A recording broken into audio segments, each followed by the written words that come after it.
of like their being. Not quite sure what it is. They know they have this marking on their chest. Don't really remember much. So probably asking about like if they know anything about the mark on their chest, like if that's a symbol for something.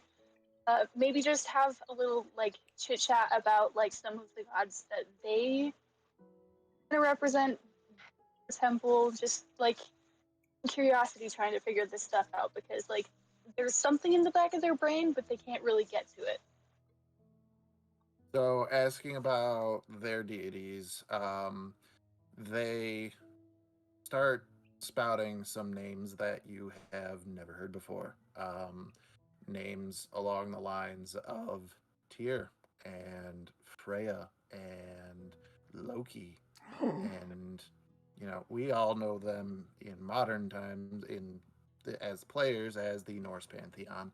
But your Petrichor has zero frame of reference as to who these characters are, and talks about how this one is it governs over storms, this one governs over fertility or life, this one governs over, and talking about how each deity is given a certain aspect to kind of take charge of. So if there's something going on that retains to that, you could pray to this deity and they would hopefully help you answer your prayers.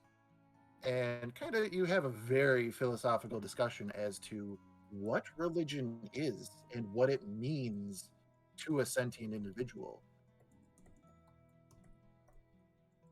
They unfortunately cannot give you any insight as to the symbol on your chest specifically, this raven skull.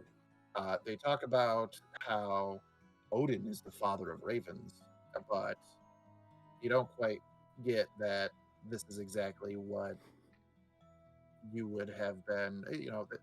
It's kind of like, when you're like, oh, I don't know what this word is, and somebody says something close to it, and you're like, no, it's not quite that. Yeah, that's the feeling that you get when they start talking about Odin versus what you know where your abilities come from.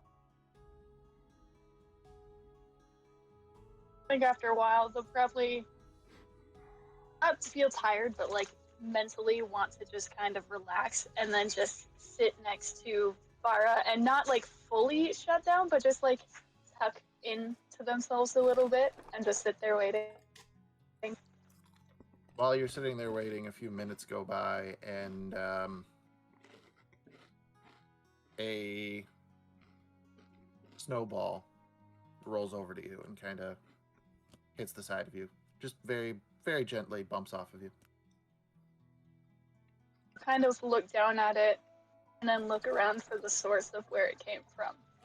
There's like a group of like 6 or 7 little kids, and one of them like seems to be a Goliath child, probably around like 3.5 feet tall. Is kind of standing out in front of them, and you can kind of like see, and it kind of does this. You hear Barrow next to him. You hear Barrow next to Petrichor, as says, "I believe you have some new friends wanting to play. Go on." Not sure how to play. Oh, I am sure they will teach you. Trust it. Petrichor will just kind of look hesitantly at the snowball and start reaching out for it while looking at this group of kids. Like, is this what I'm supposed to do? They all kind of like smile, kind of perk up a little bit that you're going to be grabbing the ball. They'll pick it up and then stand up and start slowly making their way over. Not quite sure what's going on, but intrigued to see like what this play is. While you're still, a couple, maybe like 10 feet away from each of them, they kind of like spread out a little bit, and a few of them like put their hands up and like kind of bounce a little bit, like they're trying to egg you on to throw it to them. Kind of stop, a little confused, and then catch on, look at the ball in their hand, and they're going to attempt to throw it. Okay. let's just see how good you are at playing catch. Make a dexterity check for me.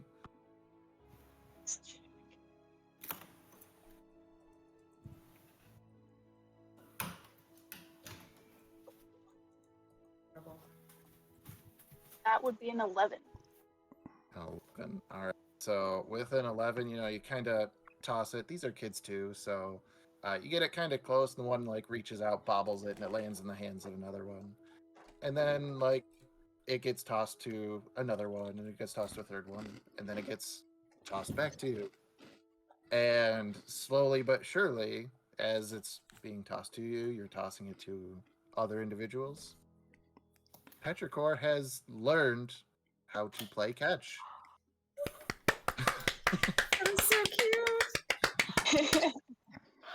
You can probably even if nobody were to be looking, Borrow would be just sitting on his position where he's meditating, and a slight smile crosses his face as he just hears the exchange of catch between the kids and the sounds of the whirring of Petrichor's body. I'm sure there's a couple times where Petrichor doesn't catch it, and it just kind of like lands on their chest plate and slowly starts melting, so they have to try to make a new one to keep playing. Let's play catch with a nice Constantly ball. walking outside the tower, rolling it in the snow to kind of build it back up and bring it back in, toss it around a little bit. But yeah, so you spend a lot of time making a lot of very tiny friends. And Borrow, as this is happening, it's getting close to time that Lovitar's training is about to be up, and you know that you got daylight burning. Yeah, I get the clocking.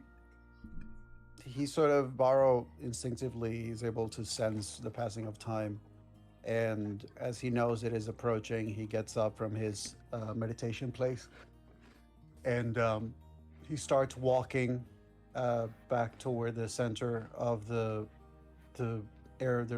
village, as he calls Petrichor.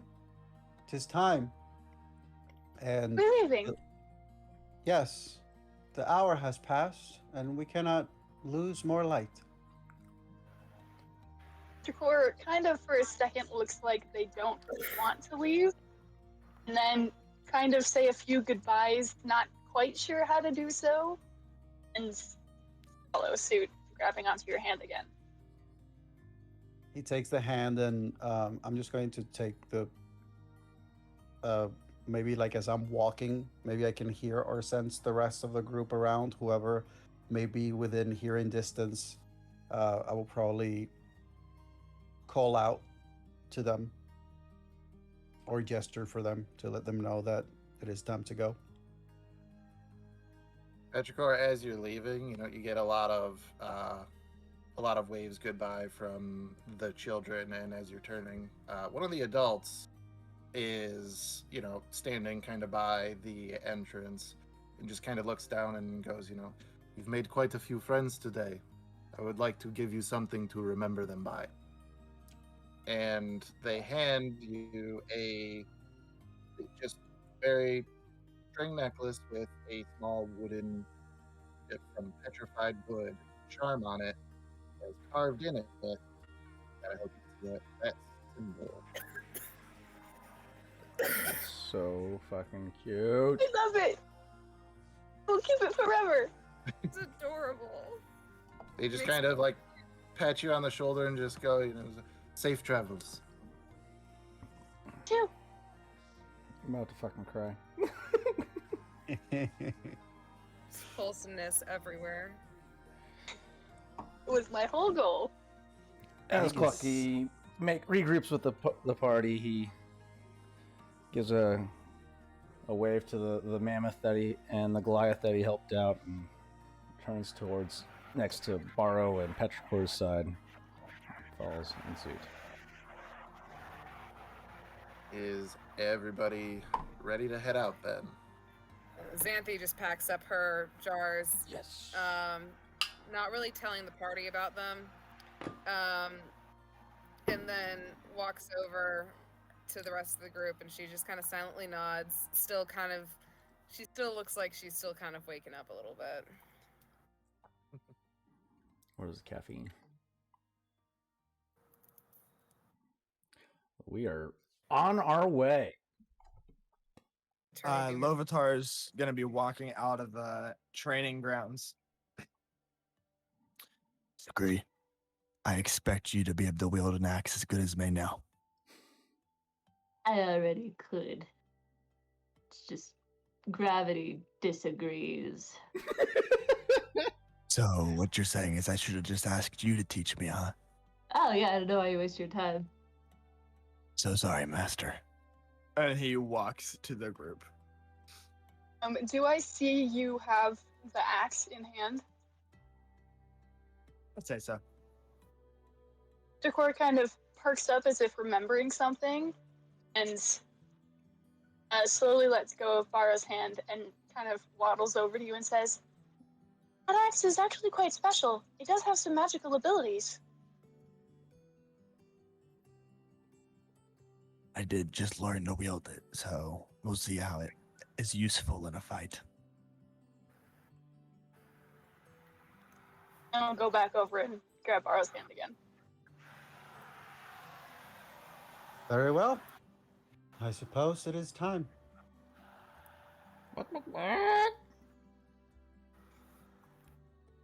Borrow, as if taking the hand of Petrichor again and beginning to walk. As he's walking, he says to Petrichor, "Worry not. I would like to think that you will get to meet your new friends again." Did just learn how to play a new game, so new things every day. Yes, indeed. When we are open to it, learning, wisdom, and growth are always around us.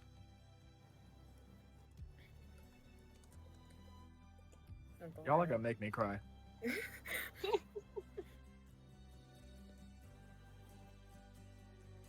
Yeah, this Playlist is really, really working with it. Yeah. So good. Where's our destination?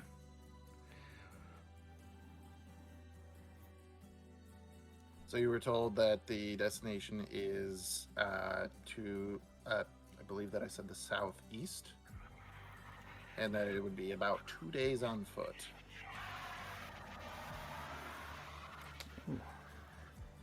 Did question actually, the destination, is there a would we have gotten a map, or is there like a path? I would assume that you kind of asked probably Vuna how to get to the Weirdstone, and he does say southeast. It's pretty much a straight shot. You can see on the horizon that there is two mountains kind of spaced a good distance apart, and he says that you're supposed to walk between them, and that is where the lake is. Crossing the lake, on the other side, there is an area where you would definitely be able to see there's a cave, and deep in the cave is the Weirdstone. All right. Yeah, I mean, I would head out. Hopefully we we'll be able to find shelter in between, or be able to make some. Yes. These are all things that you'll have to consider. Okay. So, What could go wrong? Nothing. Oh, Never listen. said that. what could go wrong indeed? Dice? Oh no. Lovitar Just just messing got I straight regret up. nothing. Have you Did, ever did played we D&D? get mammoths for the travel? Oh yeah. I did not Did ask, we and can they take them didn't. because they don't cross the lake? Yeah, but I we could've could have gotten us asked to the them to lake. get us to the lake. After that No. whole like wholesome farewell, we're like, wait a minute. Crap! Excuse me. Can I get a ride? Can I open the door again, please? Sounds about right. No, but I don't- we did converse about, we said that actually, because I even asked, and they said that the mammoth, they don't go through the lake, not because it's water, it's because it's not, it's the mammoths are too heavy, so it doesn't if we were to go through the lake with the mammoths, he actually would make us fall. And But I I don't think don't they want us remember- leaving the mammoths unattended at a lake while we go venturing. And if this conversation had actually happened, they would say that they do not have men to spare. Send it with you to bring the mammoths back. So on foot it is. We can eat the mammoths. We don't need to send them back. You don't eat. The mammoth-looking individual that you are talking to is offended. No. He just looks up. Let's just start walking before we end up not getting a chance to even go to the quest. Lovatar looks up. He's like, Yeah, I said that. and he starts walking out. Oh my You lord. could, did you cut yourself on Lovatar's edginess? Just wondering. Beautiful. So, you all start your way southeast. You have, like I said, 2 full days travel. I require a volunteer. Isaac put his hand up first on my screen, so Isaac, roll a d20. Ooh. I'm gonna die. Bring it on. And you're rolling a die. Just Good a fun. straight up D20. Just a d20. 14. 14. Your mother cluck. Your your first day is uneventful, and you can, as you're just traveling through, the sun is starting to get low. You you know that it's starting to get close to where you should probably make camp somewhere. You guys just have these these makeshift cloaks that were made out of the Winterwolf hides. Do you have any ideas for shelter overnight? Isaac has ideas. May I? Absolutely. What is your idea? Lovatar's gonna take his 2 tridents and stab them spears up, and then he's gonna take his chain, and then he's just gonna drape the furs over top of it. So do Make you a have nice some little- rope if that will come in handy at all? Probably lighter than the chain. I'll use the rope. Okay. The I pelt have should be currently good. 50 feet of hempen rope. So, with the 3 hides of large creatures, I would say, yeah, there's enough for you to make a decent enough size, kind of lean-to-esque shelter that, yeah, you guys can be pretty Snuggled protected into. from the elements. Make a makeshift fire I- at the mouth. Keep the heat Create packed in. bonfire so I can make a bonfire for us to stay warm. So, what I will say about Create Bonfire is that it is a spell that requires concentration, and it lasts a minute. And it is a cantrip, so you can keep recasting it, but it would be a little taxing for you to keep that up all night. And Clucky has a tinderbox he can use. All I we're also gonna- have a tinderbox too. Wait, do we have kindling in this tinderbox? Let's see. Yes, we do. We do. It has kindling, yes. So yeah, we can just make fires. Yeah, I mean, a few of us, I think, have it. So I have.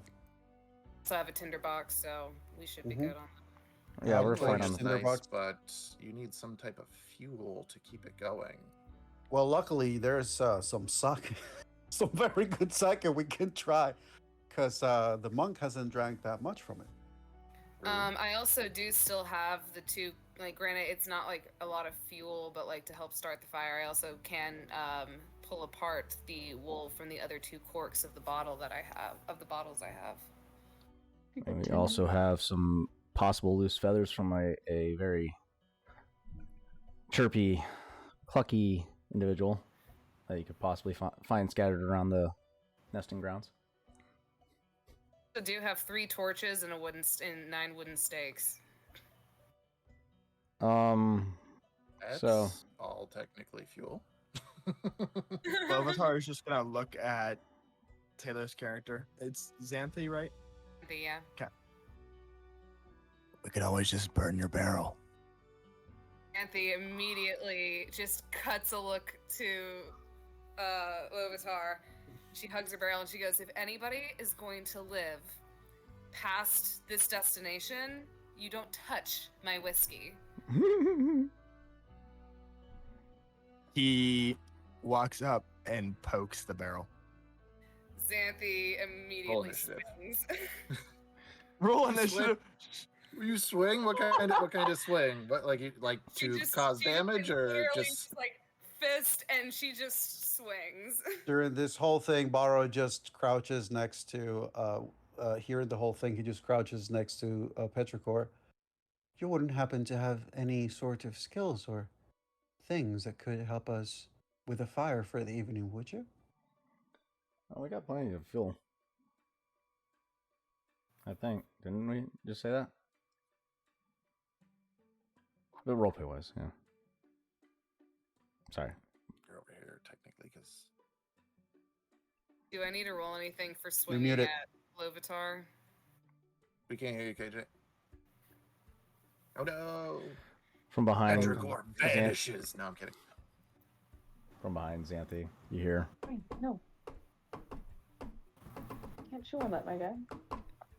Is he pecking at my barrel of whiskey? You got his back. You got your back to him. Okay. Upon hearing this, she then turns, pulls out one of her daggers, and points it right at the chicken, and just looks at him and just goes, "We will have some fried chicken tonight if you touch my barrel again." This is not fucking whiskey. AJ, were you able to look and see a response to Victor's question? Don't have anything that could help with making fire, but I do have an extra blanket if anyone would like one. I Really too. can't hear her. Hop in and hop out. Yeah. We also have. I also have a bedroll. So that all is incredibly helpful. With the if you are using the torches and the stakes, then you can get a pretty decent fire kind of going on its own. Not very massive, but enough to keep you all from needing to make a Constitution saving throw this evening.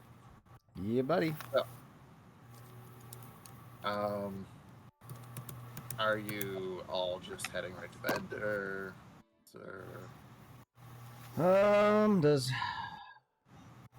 We're probably gonna want a watchman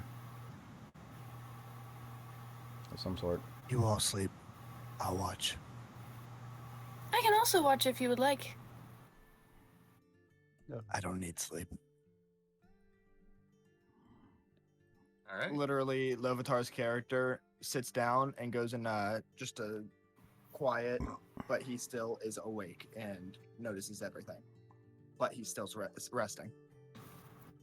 Undead rest. Literally. You mean you don't sleep like the dead? No? Any. Mine's actually very similar to yours, because I stay motionless and inactive, but I can still see and hear like normal, so. All right. So Anthe just takes a good chug of her whiskey and just sits by the fire and just kind of curls up around it and lays her head on it. On the fire. Lovitar and Petrichor, being the watchmen this evening, go ahead and you can either individually roll perception checks, or one of you can provide the help action to the other. Ooh. How is your perception? +3. You're better than me, so I'll give you the help action. I'm gonna re-roll that because my entire thing fell off of the desk. But what did the die land on? It didn't. I caught it. Yeah, alright. That's what happens when you use It's cheating! metal dice. 19. 19. Well, All no, right. I literally I had it here and then I rolled it and it landed here and I was just like, oh. You silly goose. So 19. just so Very it nice. goes. So the did you roll with advantage or was No. are you both rolling? Okay. So with a 19, the night is for the most part uneventful. It is eerily quiet out here, and with a 19 perception, I'm going to preface by saying it is far enough away that you are not alarmed. But what first draws your attention is that some of the stars in the sky appear to be blinking out and then reappearing in a most rolling motion. And with 19 perception, as you look up and kind of focus for a moment, it's because they are being silhouetted against a very large flying creature. Like I said, it's off in the distance. It's, nothing that you feel like is alarming, but Well, that's concerning. But It's like Minecraft all over again. But if we can tell that it's not heading our direction, there should be no cause for concern as of yet.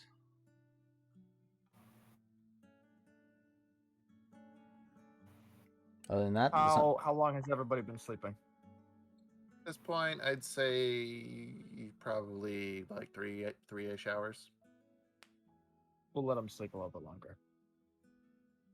I'll actually currently go ahead and have Xanthi wake up because Xanthi doesn't really sleep that often, especially if she doesn't profusely drink beforehand. So I will have her wake up just from restless sleep if that's possible. Sure.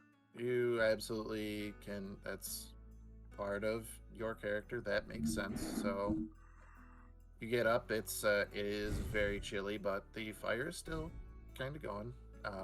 Lovitar and Petrichor are making sure it doesn't go out. Would it be okay if I went ahead and rolled perception? Because more often than not, Xanthi would have woken up and looked around to see what all was around, see if there's anything that they may have missed, with a fresh set of eyes. You can give it a shot. sleepy eyes. Never mind. It was an 8. She's still very sleepy. Yeah. You see Petrichor, and you do see Lovitar. They just keeping watch over things. Everything seems as right as they can be, being in an alternate dimension. Yes. Xanthi slowly gets up and just kind of shuffles over to the two of them, and she sits down, puts her barrel of whiskey next to her, and just rests her arm on it, and she just kind of shrugs, and she's like, "So, anything exciting going on tonight?"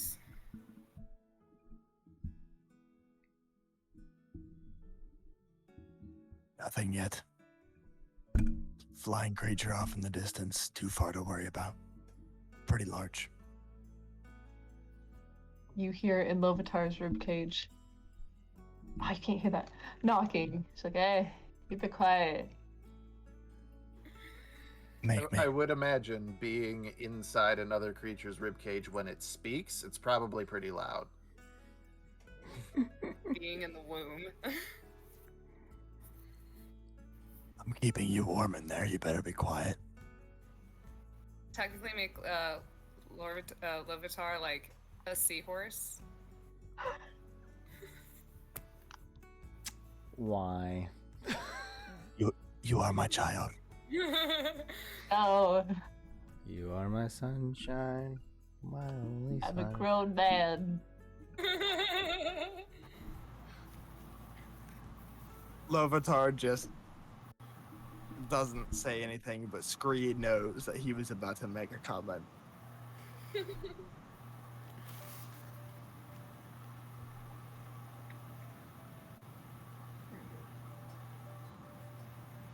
All right. Shall we progress through the sleep cycle? 1 second.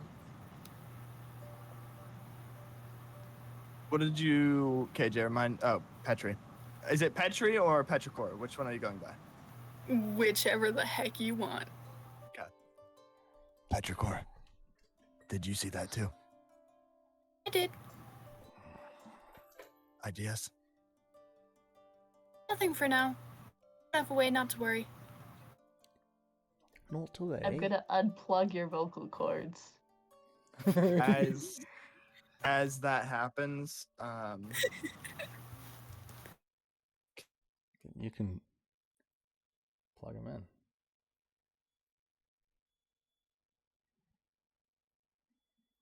Uh-oh.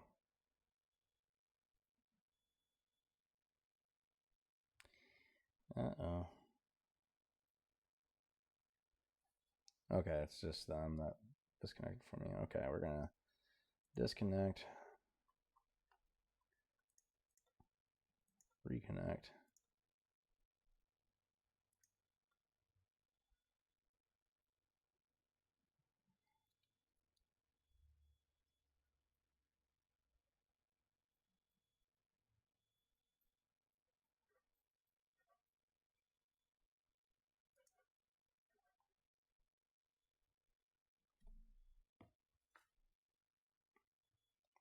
Oh, my internet.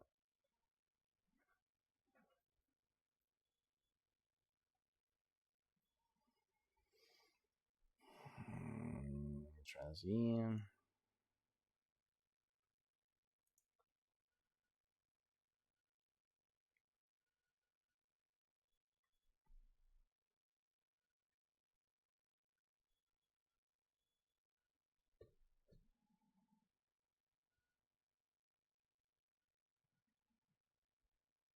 Wipes off the tears.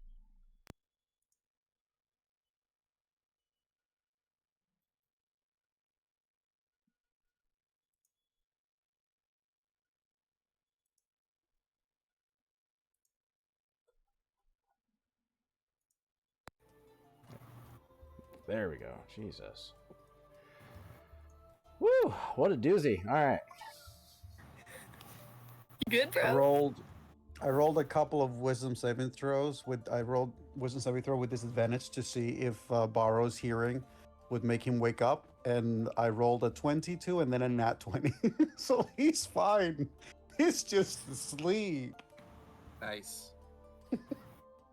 Xanthi kind of just grunts a little bit, knowing like what he's saying is a lie, but she doesn't say anything, kind of in a way understanding like not wanting to open up, so she just keeps it at that, letting Lovitar be in his own thoughts. Have his secrets.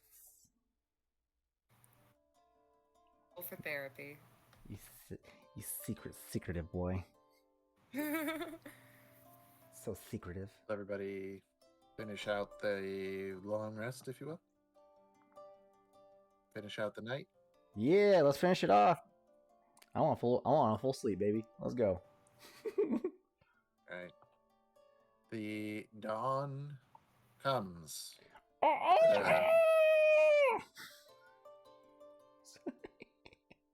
No more.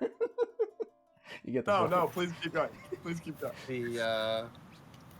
The cock-a-doodle-doo curiously doesn't echo, but that's because there is nothing for it to bounce off of. Petrichor goes in. Sorry.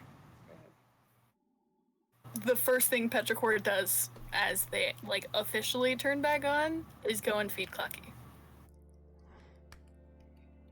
She knows me so well. The Yeah, Barrow, knows me the so well. monk, would have probably woken up earlier, and he would have been found outside of where the makeshift tent is, just going through flow of movement, flowing through it with his eyes closed as he just, doing his thing. She just kind of rolls her eyes as Clucky does his usual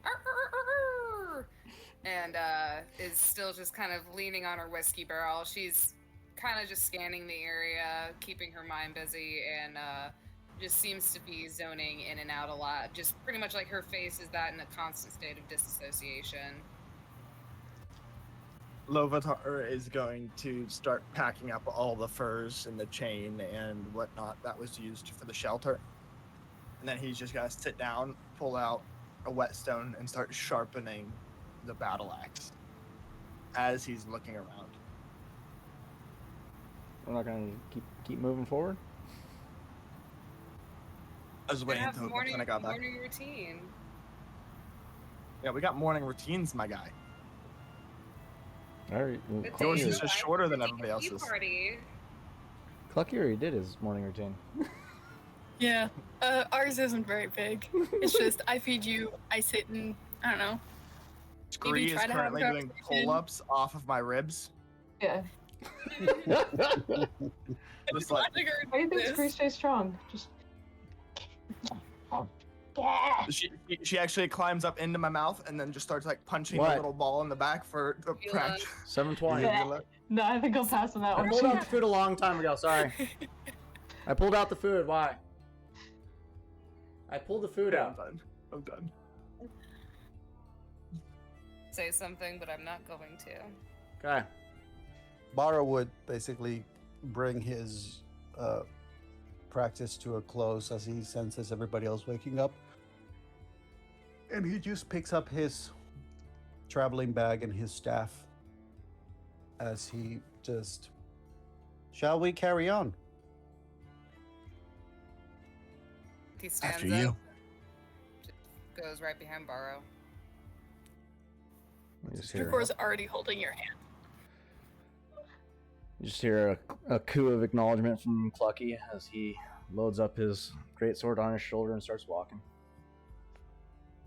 Dracor actually kind of looks over and is like, Clucky, come here. And holds out their hand. Oh no! It's so. I swear, if anything happens to these babies, I will kill everyone in the room and then myself. It's like he's like, I'm in danger. You just see Clucky shuffle over quickly to Petrichor and reaches down, and grabs Petrichor's hand, sword and shoulder and all. Lovitar's like a little bit off to the side, and he just mumbles under his breath in Abyssal. We don't deserve them, do we? Nah, they're lucky they have us protecting them. Also in Bissell. Of course, of course. It's so cute. I just feel like something horrible is gonna happen at some point in some session. I'm just we're all, aware. we're all No. gonna be left. Now you If now you're anyone now who you just dies- called it out, so you're manifesting that. See if it happens. Just letting you know. Man, I I'm hate just it if we over became here- Going gods. to happen at some point. It's like part of my character. It's gonna happen. Just don't I'm know over when. here just sitting here like I know what I did to Matt last session. I'm clucked. I'm straight up clucked.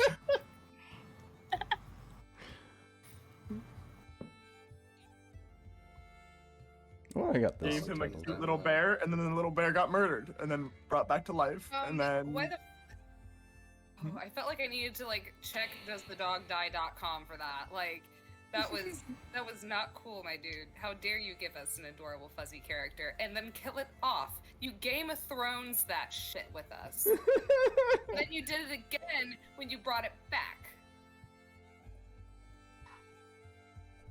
Matt, I think we are ready to continue. We're Yeah. done with Alright. shenanigans. Bara's been walking over. I do I'm with have you. a question for you, Mr. Lovitar. Oh, I thought you were gonna be like, who wants to roll again? I was like, me. No, I get it this time. You were sharpening Roll the to axe roll. last night, correct? It was this morning after it was like my morning routine. It can be last night if you want me to. Well, I just need to know that it happened before anything, kind of really Happens. you left for the day. You just spent some time Yes. with it. Yes. All right. Don't mind me just editing your character sheet. I was wondering what was changing. It's like, wait, what is happening to my character sheet right now? I have an entire 40-inch flat screen TV with my character sheet on it. I don't need my glasses for it now. He's doing that. I will be right back. This music is like, I feel like it's building up to somebody's death. Why were we just playing Revelry? I feel like it's building up to somebody's godhood. Oh no, hope that doesn't happen. Oh, I mean- Lucky the Oh God? no, I What? hope it's not something feather related. All right, should be on there, nice and good. Why is everybody trying to kill off With the Clucky? exception of one part, which I'm No, going to we're mention taking to the you. godhood, you bastard. Yeah. Mention godhood, We're you sending silly you. Billy. You silly chicken. Silly goose. You silly goose.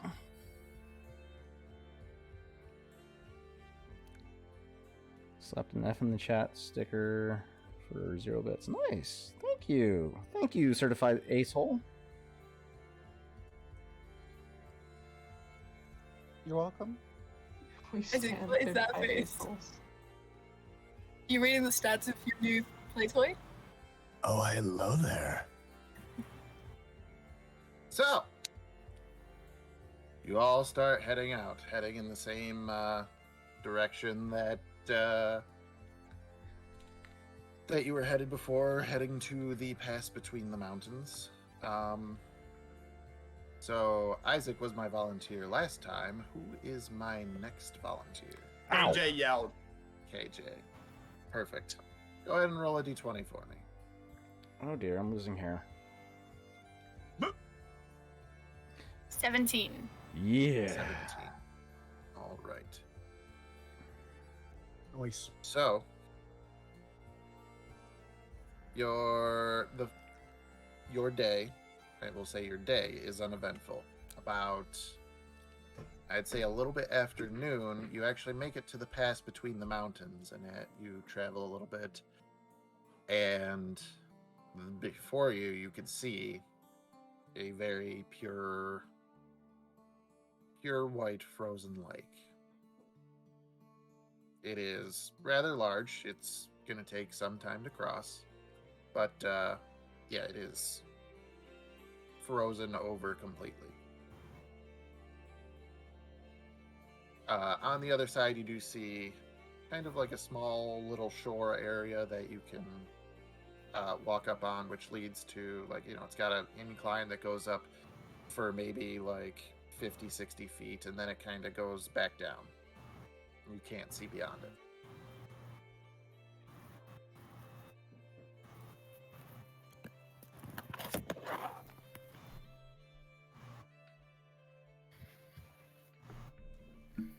You say that we're seeing the lake in front of us, but we can't see beyond the lake. You can't see. There's like a small little hill that crests over, and you can't see beyond that hill. Gotcha. Shall we How- go forward? Have we reached the lake? Quite close to it now. Aro, with your passive perception, you can actually hear, like, it's very low, but very, to you, exceptionally loud creaking, and almost like the ice is kind of just sliding against each other.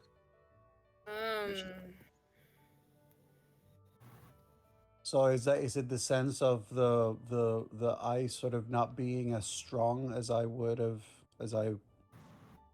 want it to be? I'll let you roll either a nature or survival check. Nature or survival? I'll be right back. Just keep going. That's I a do 7. have a-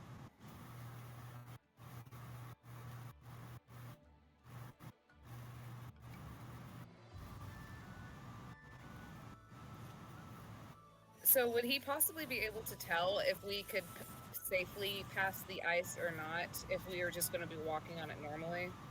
With a, I believe you said survival check of 7, you're not sure. You just know that. I mean, you're actually not even sure if maybe these are just. They're not like all the time that you're hearing it. The creaks and cracks. Okay. It's like, every maybe like 15, 20, 25 seconds. They're it's not at a regular interval. Okay. So, considering that this could be very dangerous trek across this lake, this frozen lake. Should we possibly find some way for us to make sure we stay all together in case like someone ends up? No, we don't want to do that because then everyone else will get dragged in. Well, I'm just suggesting that if we're going to be, probably going to have to cross the lake. We're not going to be able to stay together because chances are that if we all get on top of the lake together, the lake's going to cave in, or potentially that's a risk. Yeah, especially with Petrichor, because as you know, they are Yes. heavy. So we have to consider the fact that Petrichor is very heavy too. So that's something that we're going to have to figure out. Now, could I suggest taking the rope that I have and advising Petrichor to lay down flat? Then we can tie the rope around Petrichor and have Clucky pull Petrichor, so Petrichor's weight is more evenly distributed across the ice, causing less. It's a tactic polar bears use when it comes to thinner ice, and they literally will lay and crawl across the ice. I also have those little things that you use to like clank into walls if they need to use that to like help pull forward. But I think Clucky should be able to handle it. I think you're onto something. Clucky, can you fly?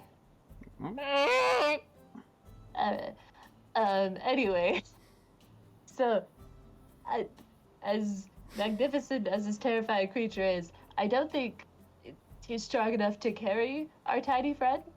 But if we do, does Clucky do that? Did he flex?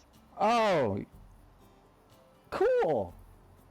Sorry, they're slapping stickers on the stream, and I keep hearing weird sounds. I thought it was like you guys or something. It's the stickers. It was wow. I was like, what the fuck is going on? But yes, I think Clucky is able to pull 300 pounds. I believe he's able to. And even if he can't, we'll have the string tied to Clucky and our little friend, and then he'll like take some of the weight, therefore making our friend lighter. I won't be able to carry her. No, but while flying, but I can pull her. Yeah, or like fly above and like take some of the weight off as much as you can as they progress. I'll give it to you. Sometimes you're smart. Thank you. Sometimes? Okay. Sometimes. That's one You're heavy. on thinner ice than that, buddy. One heavy automaton.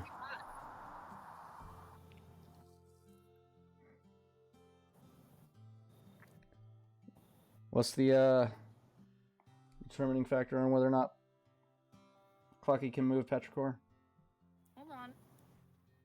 How much weight can you carry? I was trying to look for it on your sheet somewhere, but I could not find it, so I'm gonna have to do it the hard way by doing math. Hate it when that happens.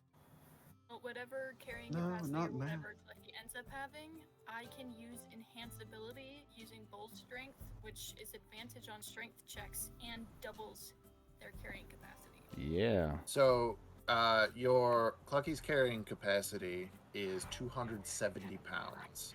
Your push, lift, drag capacity is 540 pounds. Yeah. With enhanceability, your carrying capacity would be 540 pounds, and your push, lift, drag would be 1,080. Would that still... Is that... Would Clucky be able to fly, given that ability, enhanced ability, with carrying Petrichor, or is that just only with lifts? And...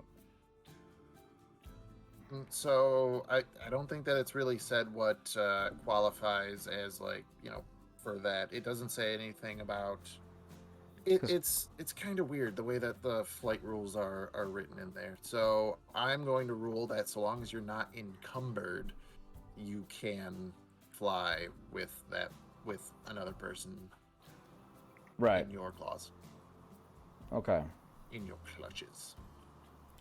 So Clucky, all right. So with enhanced ability, in theory, Clucky can lift Petrichor across while the lighter folk can cross over expediently. Correct. And how long does enhanced ability last, Petrichor? It is concentration for up to an hour. Oh yeah, we got plenty of time, right? Yeah. All right. So, is that the game plan, guys? Yeah. Sound good to everyone? Woo. Yes. Here. All Decora's right. probably gonna give Clucky a little bit more feed before we start going. Horrible. Please don't kill me, food. So, Clucky and Petrichor, I don't have to worry about you guys. Are you just beelining straight over the ice, or? Alrighty. That would be ideal. Yeah. All right. So it's like if we're talking about D&D turns, the lake itself is probably about like 250 feet across. I know you have a fly speed of 50 feet, so you can make it in a few rounds. Yeah. So you have way more than enough time with enhanceability. While they take off flying, is the rest of you just going for it? Yeah, probably. He goes on to Lovitar's neck and kind of taps the back of his neck. Onward. As you command. And he just starts walking forward. Probably For following. Barrow will make his way to the ice and just stop right before the edge as he senses it with his staff, and he will basically take one step and start leaning his weight, just trying to sense with his hearing and everything and his body weight how sturdy the ice seems to be. So, all three of you, when you take your first step onto the ice, you don't feel anything other than just how slippery it is. So, you take that first step, you don't hear any cracking, nothing seems to shift. It's just, that little sliding from trying to get your bearings on something so slippery. Upon feeling how slippery it is, could I take my little, what are they called? I believe they're called manacles, and can I use my rope to tie them to my feet so I can prevent any slipping? Kind of make makeshift ice shoes.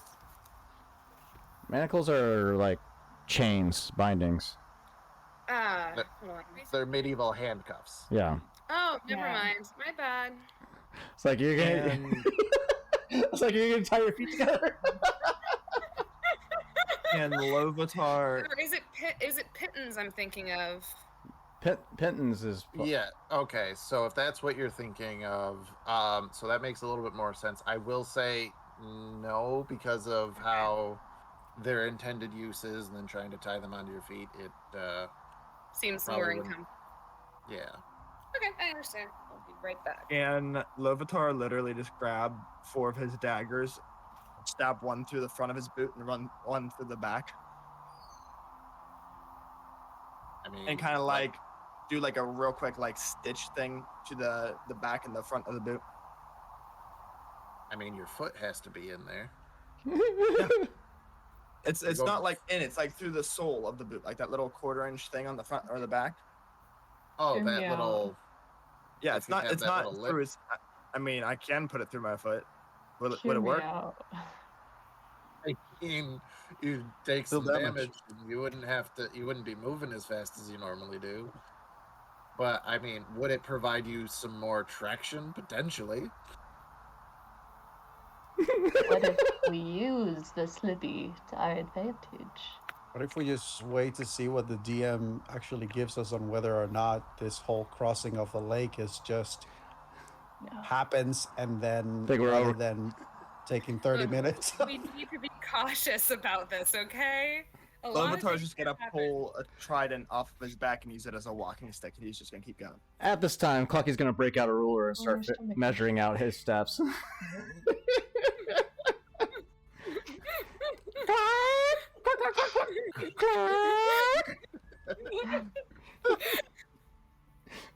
So, what I will say is that Isaac, describe for me this. So, walking stick is what you said with this trident, yes? Basically, just the spikes go into the ice just slightly, just to be able to have something to kind of hold on to. Okay, alrighty. So, Basically, the same thing instead of just stabbing my foot with daggers. I have. So I can pull you're- out 2 tridents. is your intent more so like to provide an anchor or to get a little walking grip? Just a little walking grip. Okay, alrighty. I'm not piercing this ice. Mm-hmm. That was what I was trying to get to without using those exact terms. I knew that. It's just Okay. gonna be like, Lovitar has a thick head, but he's not that thick. You it's just hear... gonna turn into the opening sequence in Ice Age with Scrat and the acorn. Just Yeah, like you Mess up everything. you hear Scree, and he just says, "Don't stab it too hard." It's like this little rat's like, "Don't do it, don't do it." You go to stab it too hard, Screech bites you. Question: Is anybody gonna give Clucky the command to do this stuff? Because he's not gonna be able to figure this out on his own. preferably not the blind monk, probably. He just Petrichor, that's all you. he's just watching you guys walk off, and he's just like, Well, I was assuming that with the casting of enhance ability, that Petrichor probably would have been like, "Let's go." all right, for time's sake. Okay, cool. All right, with that, with the command, So, yeah, he unfurls his wings. He feels that surge of strength flowing through him, and he hovers over Petrichor and picks Petrichor up with his feet and starts flying overhead. all right. So Adorable. Bree is kind of immune to this little mini game that's gonna pop up here. So to Yes. Lovitar, Win my vessel. Xanthi, and Baro, I ask, number 1, what is your speeds? And number 2, how fast are you moving? So 40, I gotta 30 walk- feet. Go ahead. Isaac first. Oh, 30 feet. And how fast are you moving?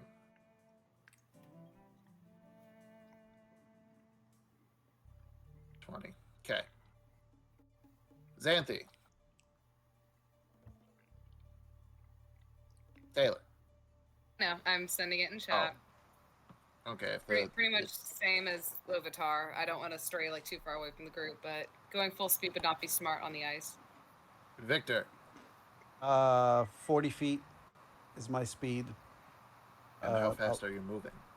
He will probably be going at a cautious but rhythmic pace, where like once he gets his footing, he will just try to make sure to always keep moving, so there's never too much weight on any step. It's just like Okay. consistent motion. Very monk-like of him. Using a Alright. numerical answer, knowing that your full speed is 40, how fast are you moving? 20. Yeah, 20. 20. I'll go with the rest. So you guys start out onto the ice. Lovitar and Xanthi, please make dexterity saving throws for me. Damn it. My help, Lovitar. Technically, you could. Ratatouille I mean- style. Not on this. Shit. It's a Ah, saving throw. I dang don't it. think you can really help with the. That's fair. All right. So I had cap locks on. Sorry. yeah, I would just Excited. thought that you were excited about it. So you guys start across the ice. Baro, you are just kind of going right across, and everything's all Gucci. You're absolutely all right. To Lovitar and Xanthi, at different times, Lovitar, you kind of just like go to take a little bit of a step, and your foot kind of slides a little bit, but you're able to catch yourself.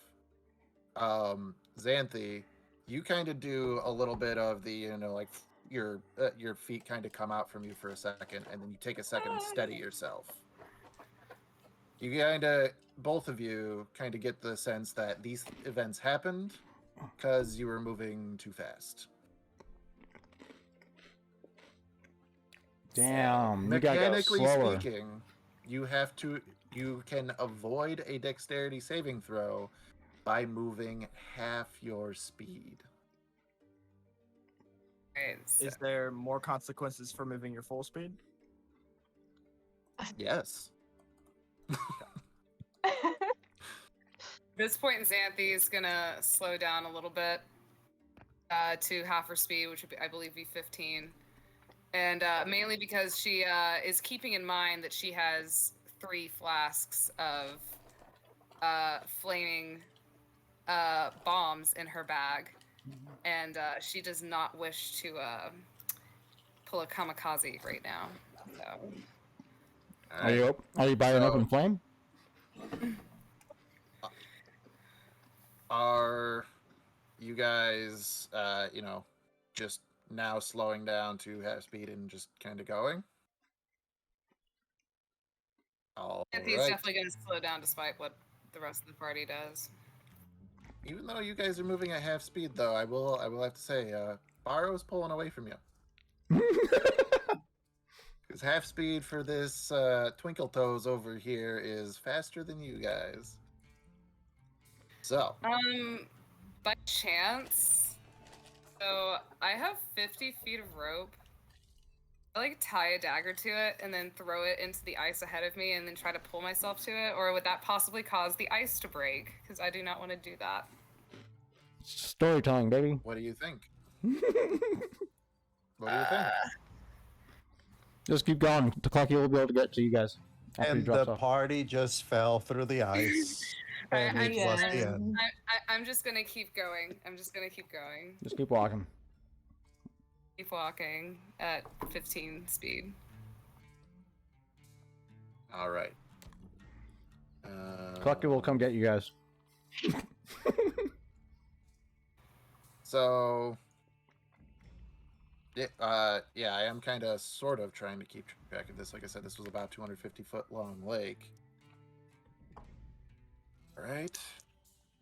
What is the second 24, Isaac? 20 feet. You're moving 20 feet again, is what you're saying. I got you. So, Ballsy. make me a dexterity saving throw.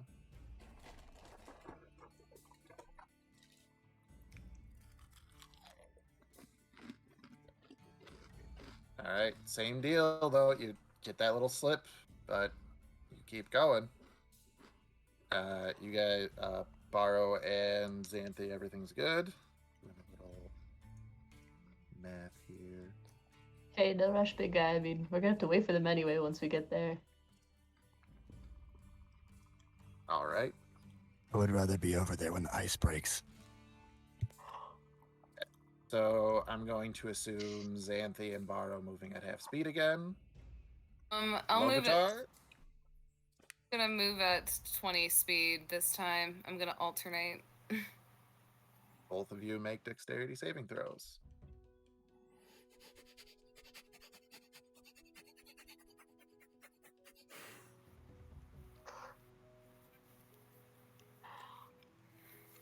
Uh-oh.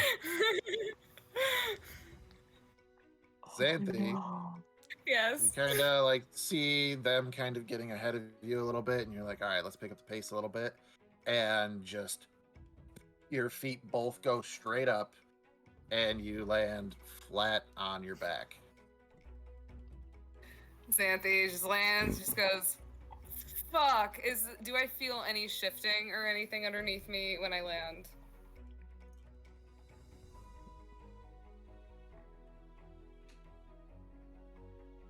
So, what I've been doing is based on I started at 3. I have been increasing the number at the end of every turn based off of what happens with you guys moving on this ice. The D100 roll for the ice to break, I needed to roll less at the end of this moment I needed to roll less than an 18 on a D100. And I just rolled a 15. Oh no. Xanthi goes through the ice. No. Xanthi, Will I have enough time to pull out one of my daggers and try and stab it into the ice? to prevent you myself have from falling? the enough time to make a Constitution saving throw. Damn. And I Yes, everybody sees this. Am I at the other side of the lake at this point? So this was turn number 3. Were you dashing, Clucky? I have. Oh yeah, yeah. We would say that it would be a fast pace. So yeah, he has 50 When- feet flying speed.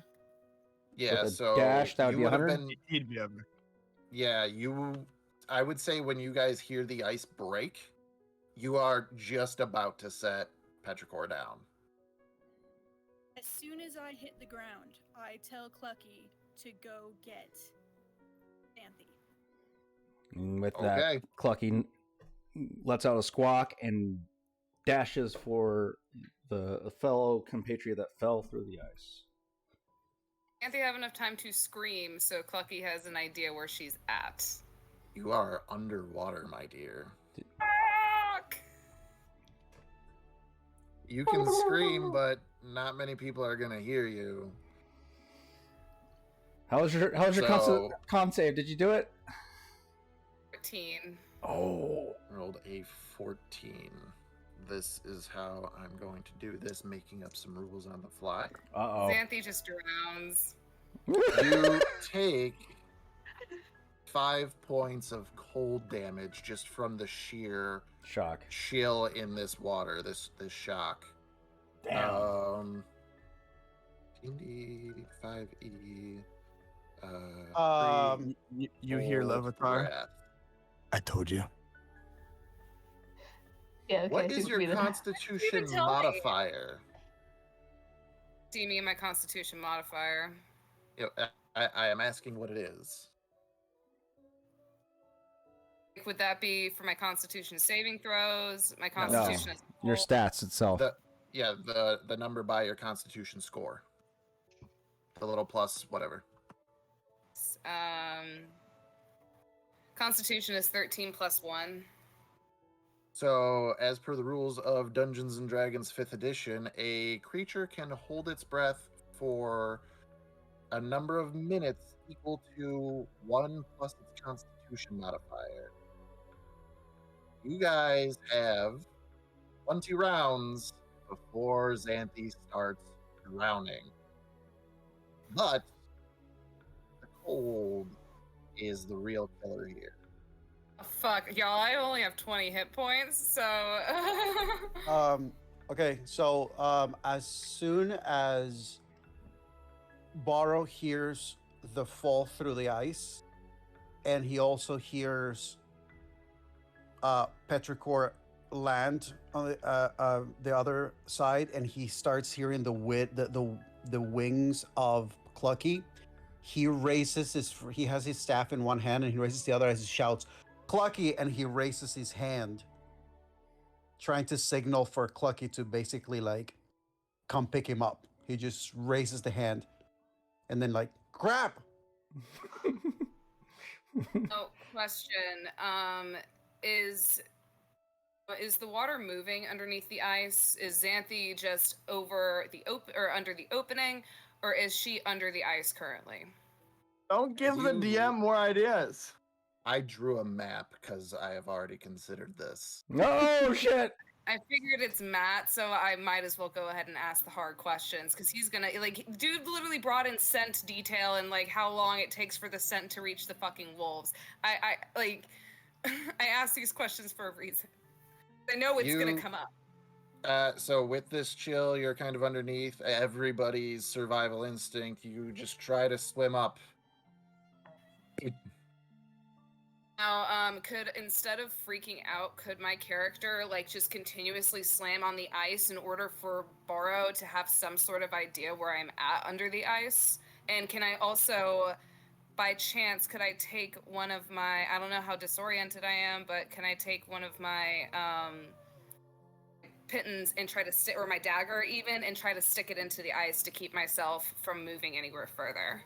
So the banging on the ice, I'll give you as a free action. At this point, the people who are close by, I will give Lovitar Scree a perception check to try to hear.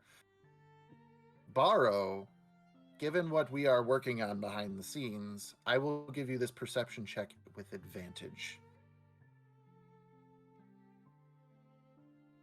19. 19. Also 19. And I'm just waiting for a Scree, I believe. Oh, I put it in at 16. Oh, I didn't. You and Isaac came up pretty much right after one right after the other. Scree, you're kind of like, peeking out, looking. It's kind of hard for you to tell, but Victor and Isaac, you guys can actually hear where it's coming from, and you can kind of look and see. And every single time that Xanthe hits, you see that little flash on the ice of her skin tone coming through the ice. Xanthe, I will have you make an attack roll because ice actually has AC. Okay. So make an attack roll with your dagger. All right, give me a moment.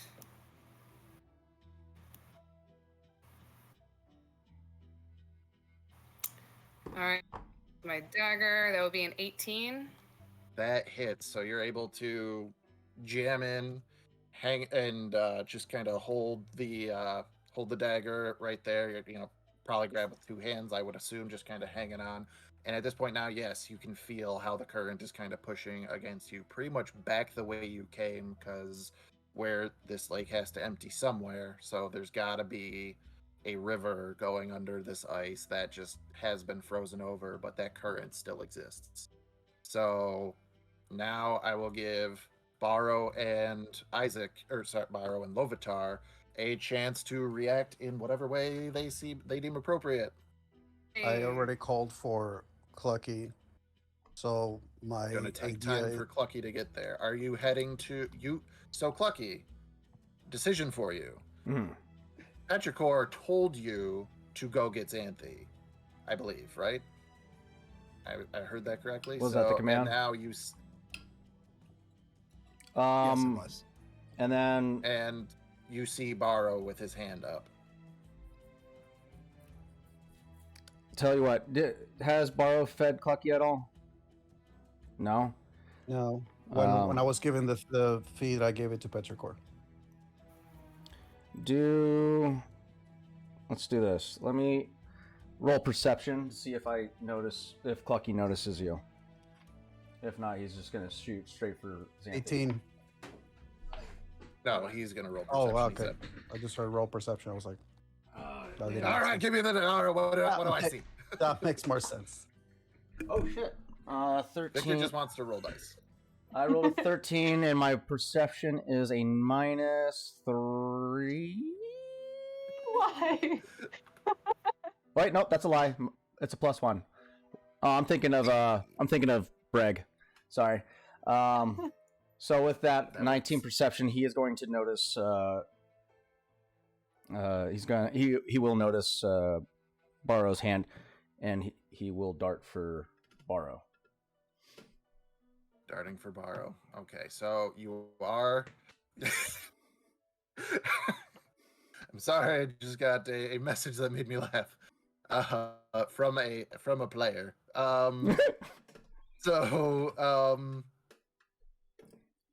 Clucky, with a dash, you can make it almost halfway across the ice at this point. Actually, yeah, we'll say that this is technically all the next turn. So yes, you get that 100 feet again. So Borrow's holding his hand up. Lovitar, what is your action going to be? Wait, my action's going to pee? I mean, I've been holding it. I can't. I'm just kidding. How I far was hoping is that nobody would have Xanthe? heard that. So you had a turn of moving. So you are technically like 5 feet ahead, and just throwing out a number that you guys would have been comfortable keeping a space between you guys, probably 25 feet laterally. So as the Pythagorean all works out with D&D, about 25 feet. Okay. And I know exactly where she's at right now. Yes, she is basically kitty corner. If we were talking about a grid from where she fell in, you can see where she is. I'm gonna go my full 25 feet. Make a dexterity saving throw. The new round, you could technically have a full 30 feet. I'm just going straight above her. Oh yeah, you And just go. that would be, 21. 21. Okay, you pass. Actually, now that I'm thinking about this, she moved sort of 5 feet closer to you. So 20 feet? it was only 20 feet, yeah. So Before Lovitar moves, he's gonna open up, grab Scree, and slide him across the water toward, not the water, the ice, towards this Petrichor. Wait, You know- wait. Ah! Get over there. And then he goes above Xanthi. Part of me wants to be a dickhead DM because there is a bird-like creature that just sees Do a it, rat coward. sliding across the Do ice. Are you going to get distracted? I'm not going to be a dick. I just wanted to put that out into the world, though. Gosh. It makes sense. What the? Ah! Have we seen the video online of the kid who takes his pet rat outside and the eagle just, yeah. No. Oh, that's so sad. And can I roll perception to see how thick this ice is? Yeah, you can do perception if you want, but the DC is going to be different. I would also recommend either survival or nature. I'll do survival.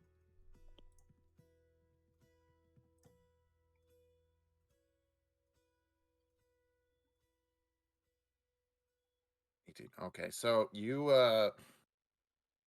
can see where this is. So with survival, you know that it is kind of just past noon today, and as the suns take to the sky, things start to heat up. So the ice on this lake is weaker than it would have been potentially if you guys were trying to cross at night. So the thickness of this ice, I hope that nobody comes at me for not really knowing depth and things like that, but I'm just going to say it's probably, No bueno. is five to 6 inches deep. Grab my dagger, and right next to where I see her dagger shoved up in, I just start carving a square out. We're gonna give it a Dagger attack. attack with the dagger. Or if you miss, I'm gonna be pissed. 18. 18. Would you rather have a stab wound or be stuck under the ice and die? Honestly, 18. that's a fair So- point, but again, I only had like 15 hit points left, so I would be struggling. So that for sure works. I'm going to ask you to actually roll damage. I figured as much. Okay. I've never rolled max damage for a dagger before. 6 in total. 6 in total. So Question. just kind of hacking away at this. Does he get sneak No, attack? No, like carving, like lines. I'm not hitting it. I rolled a survival high enough to know Right. that. Well, okay, so yeah, alrighty. So, but what I'm basically going to say with this is, you're basically about a third of the way through. You got a ways to go. Yeah. So Barrow is waiting, Clucky is flying, Scree is sliding, Petrichor is probably panicking internally, He is Partridge drowning. in a pear tree. Lovitar is carving, and Xanthi, let's see if you are doing really good. I need from you a strength saving throw to see if you can hang on to this dagger.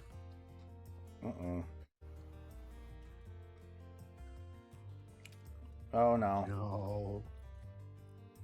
Oh, no. I give her the help action. No, this is a saving throw. You cannot help on saving throws. I know, I tried. You rolled a net 1? My dear, your hands slip from this dagger. So now I have to do what I did last turn and roll this d8 and see where you go. Oh no. Can I go tinkle time real quick?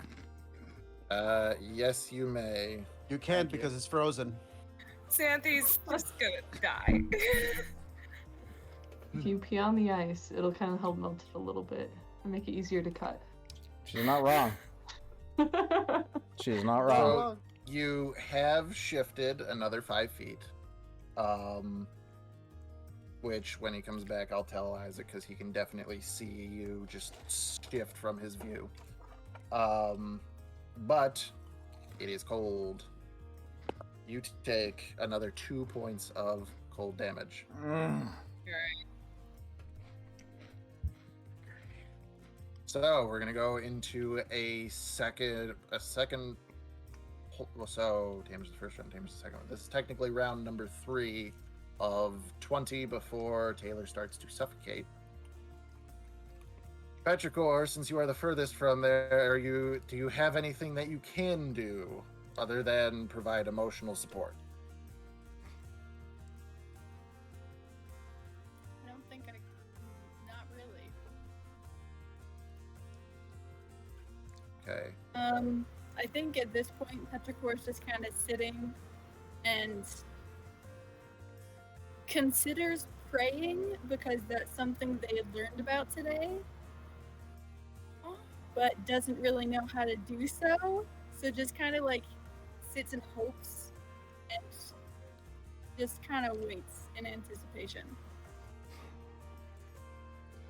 Come on. So We all level up It- 3 levels because of that cuteness. That is incredibly Alright. cute. I'm not going to lie.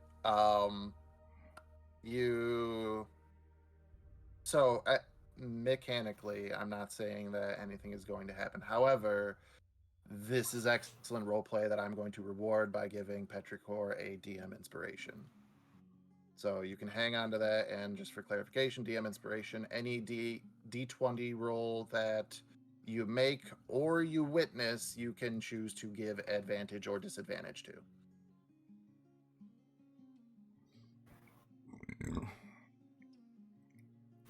All right. Clucky needs to hurry up and reach Borrow. Isaac, you were able to watch basically from where you were. Like if you're, looking down at where Taylor was, she went this way and has slipped another 5 feet. You watched her move, so you still know where she is.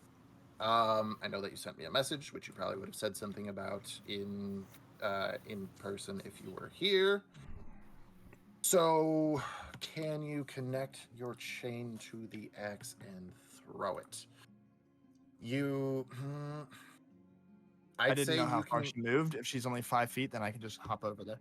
I thought she went with a nat 1. Luckily, the current in this whole lake isn't that strong. It's just for what's happening. It is incredibly tedious and becoming deadly. So you can hop right over there. Not very much. No dex check required. What are you doing once you get there? I'm not moving. Are you just trying to follow her? No. Can I connect my chain to my axe? Basically, it would just be trying to tie a knot on it, but I would say so. Maybe I do it around the blade, on either side. That way it's actually... And Makes before sense. I do that, I'm going to take the axe and I'm going to break the square that I was carving. Oh, so the same one? Okay. Same square. Roll to attack.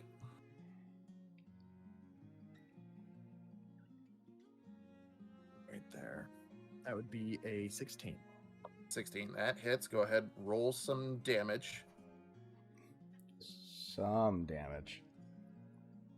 How 9. high is the AC for ice? Say that again. 9. 9. So let's see. It is you break through the ice. Yes. Now, does it take the whole square out that I carved? You didn't get through. Not like a perfect square, but you have Enough enough to of fit a body. hole that yeah. You just kind of 12-6 and just go right through, and it just kind of caves right in. Can I see how quickly the current's going? I know you said In it's the not that bad, but In the span of like 6-ish seconds, not really. I'm just gonna Anchor it, and go. Yep. I'm going to take a dagger, put it through one of the links of the chain, stab it in, probably giving myself around 40 feet of the 50 feet of chain that I have. Unfortunately, with how like timing is going here in this loose initiative, that would end up being another action. So you'll have to wait until next turn to actually. Can I use my anchor bonus it. action to throw the chain as far underneath towards her as I can while I'm still holding one side? It's an item action. That should work. Hello, yeah. Give that a go. Do I have to roll? So you just kind of give it. Well, I mean, you're aiming for a square. It's you can just kind of like give it a toss. Well, I'm not aiming for a square. I'm Sticking like his arm putting under the my water arm and in tossing and it towards her. tossing it. So it'll go with the current. I need So to, you're like laying down, giving it a toss underneath. Yes. And it's still, the one end's still wrapped around my waist. Just specifying that. need to roll to grab it, or if I even see it. Feel it. We're dealing with a lot of not real mechanics here. Of not D&D rules. So, I will say, Isaac, roll a d20 and add your strength modifier. Shit. Taylor, roll a dexterity saving throw. Come on. You both did pretty darn good. So what ends up happening, Isaac, Lovitar lays down, you give that as much of a toss as you can. With all of this extra chain, it's only got to go 5 feet. Xanthi, you had just lost your dagger. You're probably just like maybe clawing at the ice, and you just get this bump on you, which is just a bunch of chain. And you Doesn't just even think about it. grab. Upon feeling it, she just grabs for it, and she takes it and wraps it around her forearm and grips onto it to make sure that she has a good hold of it. Absolutely. Strength or dex saving throw. We're not there yet. Okay. So Clucky has now moved 200 feet. I'd say that you are just about where Barrow is. Okay. Because of how much he was able to move. Oh yeah, you're definitely where he is. He's moved at least 60 feet. So yeah, you've definitely made it up to Barrow. You just grab it and scooping. Yeah, grab him by Clucky would swoop down, take one of his talons and grab Barrow by the wrist, and is just looking at him, waiting for him to give a command. As soon as you would grab him, he would just go, to Xanthi. And with that, Clucky looks up to where the hole was, to where the rest of the group is currently huddled around, and dashes for the group.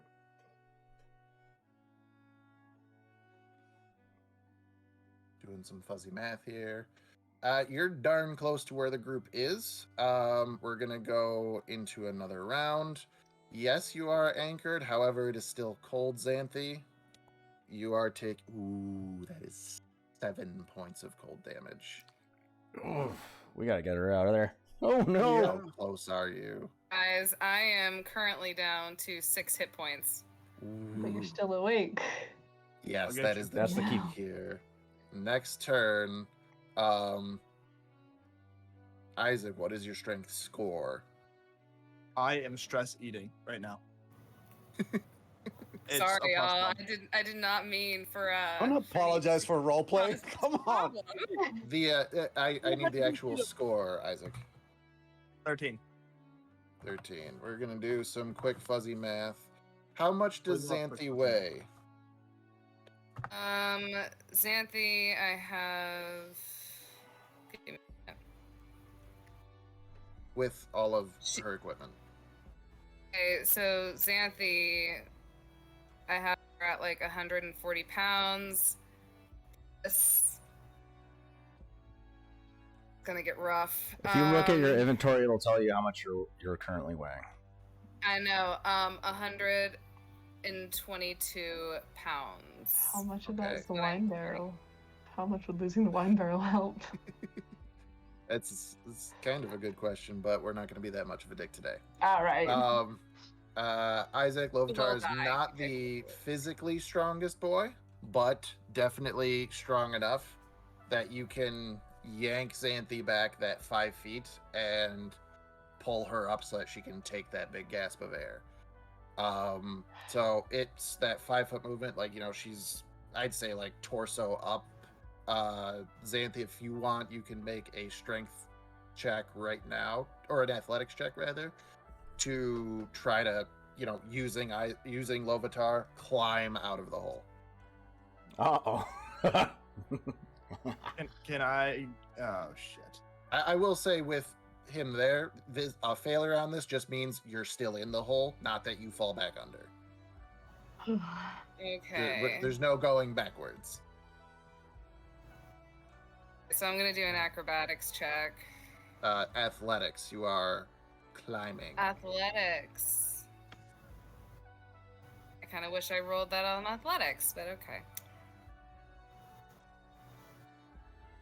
That is good enough. It's just DC 10 to climb. So you are able to kind of like grab, you know, reach up, grab onto Lovitar's back, give yourself that little tug, pull yourself up onto the ice, laying down. It is freezing. Yeah. About. Xanthi's gonna go ahead and just take off her cloak that's around her head to try and get off his butt and like just start wringing out her clothes and her hair. Trying to keep his. Now, question: would I be able to take one of the torches and tinderbox is probably wet, so it probably will not work. Your torches. How many torches did you have yesterday? I have 3. Hold on, let me check. I got it. While you're checking, Isaac, your question. I did have 10 torches. Sorry. Torches, okay. I did have one of the furs that I just kept on me, even though I didn't technically need it. I am going to, once she takes off her cloak, I'm just gonna drape mine around her, and then I'm just gonna like lay down and slide away from her. Lay down and slide away from her. Okay, that is good. Alrighty. So, Clucky, you are over the party with Borrow in your claws. All right, Clucky's gonna take Borrow in for a landing, and he's gonna land next to him on the ice as well. Okay.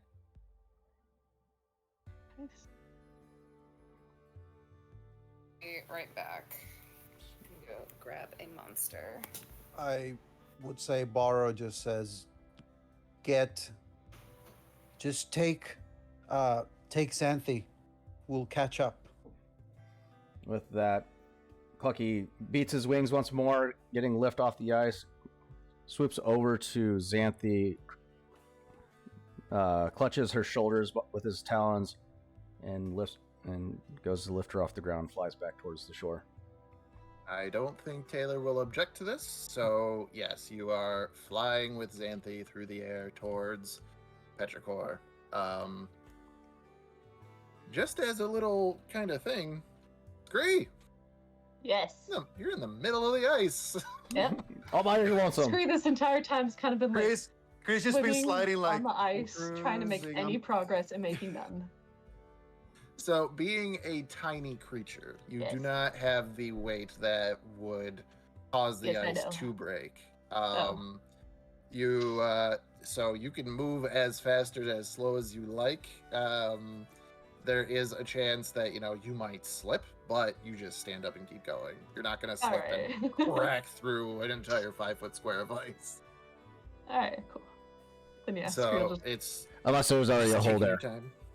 Here, it's a persimmon, it's a fruit. Try it, one apiece at least. So What? Fruit. um, Try one. It's really that good. being I don't care right said, now. In the middle of, I am screaming. so yeah, gonna take a few seconds there. Baro and Lovitar, God. you are the ones who are behind now. No, go away. Go. You see Lovitar literally just laying on his back. He's like sprawled out. Not really. If this happens again, I'm letting her drown. Baro just turns around as he resumes walking just as he was before. No, you won't. And he just... Resumes what? Beautiful. In All right, Abyssal, he's just like, Cluck this. and he wraps the chain back around his waist and he starts walking again. Okay, what did I miss? I'm sorry. Fucking got grabbed you. scooped. I got scooped? Yeah. You got double scooped. I got by double a scooped. chicken. You're flying through the by air right now. talons. Oh, yeah. Xanthi at this point freaks out. She does not do well with heights. Okay, well maybe she does object. I'm sorry. she's too exhausted to like But really. She does so much better with I'm breath. sorry, would you like to walk? So far, that hasn't been very successful for you. Know that Xanthi is like clinging on to your chicken foot. Like it is just a death grip on your chicken foot. He bites it a little bit. All right, so Baro and Lovitar, I just need to know how fast you're both moving.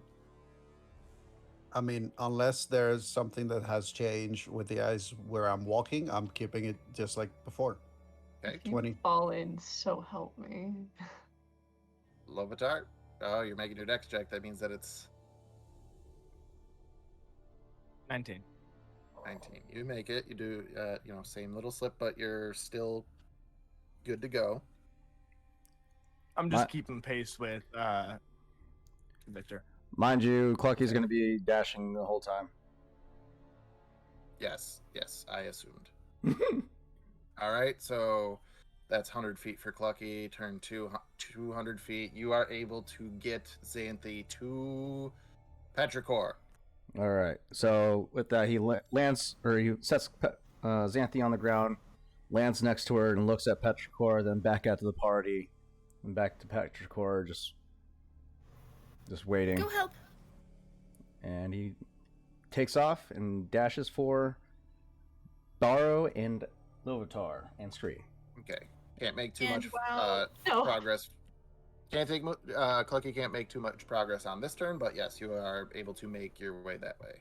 Petrichor, you have the While floor. he does that, I'm going to cast Cure Wounds on our poor frozen friend.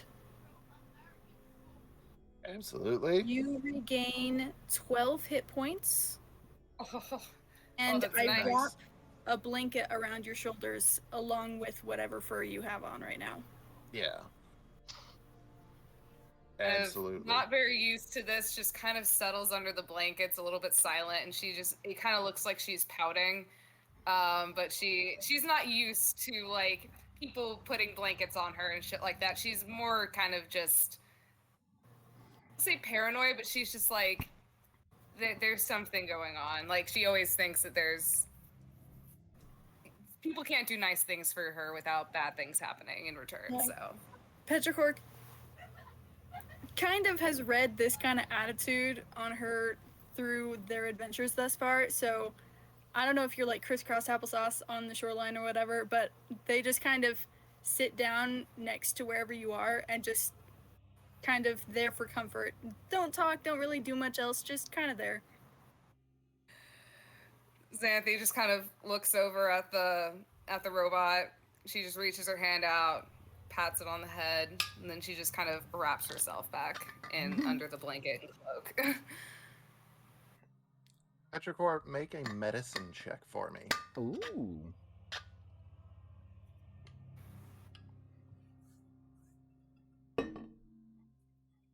17.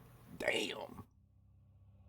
With the amount of time that Xanthi was under the ice, and you can kind of see while Xanthi's just sitting there, the obviously shivering uncontrollably. Her hands haven't even stopped moving because her body is shaking so bad. You know that warming up is fine, but if hypothermia sets in, she is still within the chance that she could die. So you know that she needs to be dry and warm. Petrichor will just kind of take all of this in, look back up at Xanthi and say, "I need to get you dry and warmed up. If you could set up one of your fires, that might help. If you catch hypothermia, you could still possibly die, so I need to take care of you." Xanthi just kind of looks at the robot again with a bit of a confused look on her face, and she just kind of shrugs, knowing that what Petrichor is saying is right. She just raises her hands, and after a few moments, a bonfire appears on the ground. At this point, she kind of starts a lot of she has kind of her main outfit, but a lot of her sleeves and stuff are removable. She removes her sleeves, and she just kind of starts putting them by the fire to dry them. And upon removing her sleeves, it's just countless scars that completely cover pretty much her whole entire body at this point. And she then covers back up underneath the cloak and the blanket.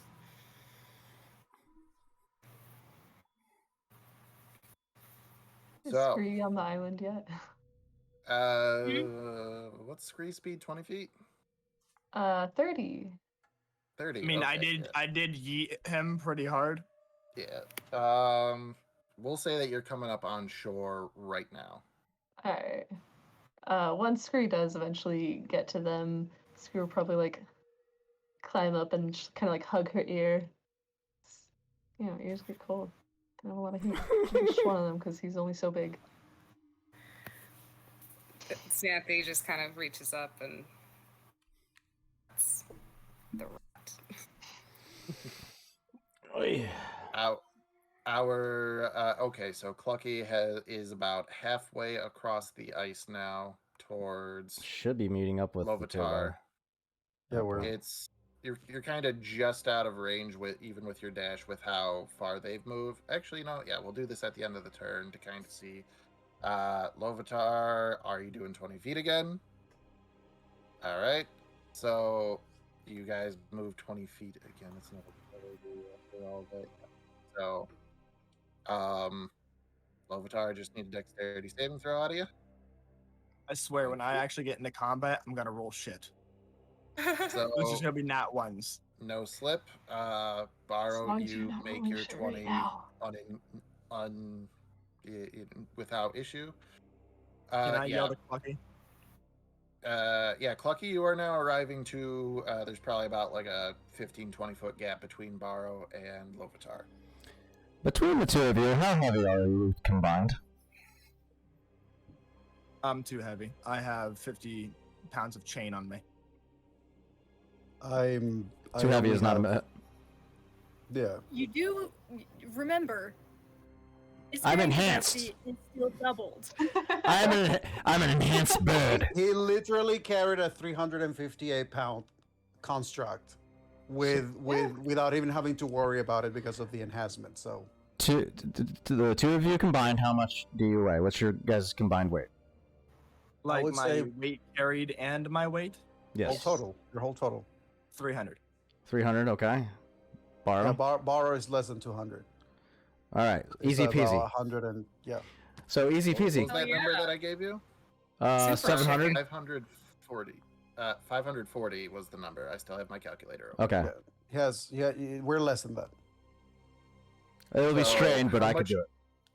How much gear is Clucky carrying? Oh, that is a good point.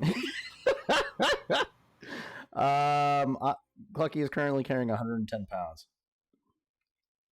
So you can do one or the other, but not both. Damn. Lovitar's gonna look at Clucky. Clucky, take Borrow. No, take him.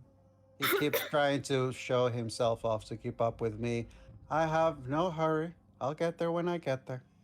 Except I fed It's the just That's true. He fed the bird. Why are you? Clucky, what are you doing? Oh, shit. Jeez.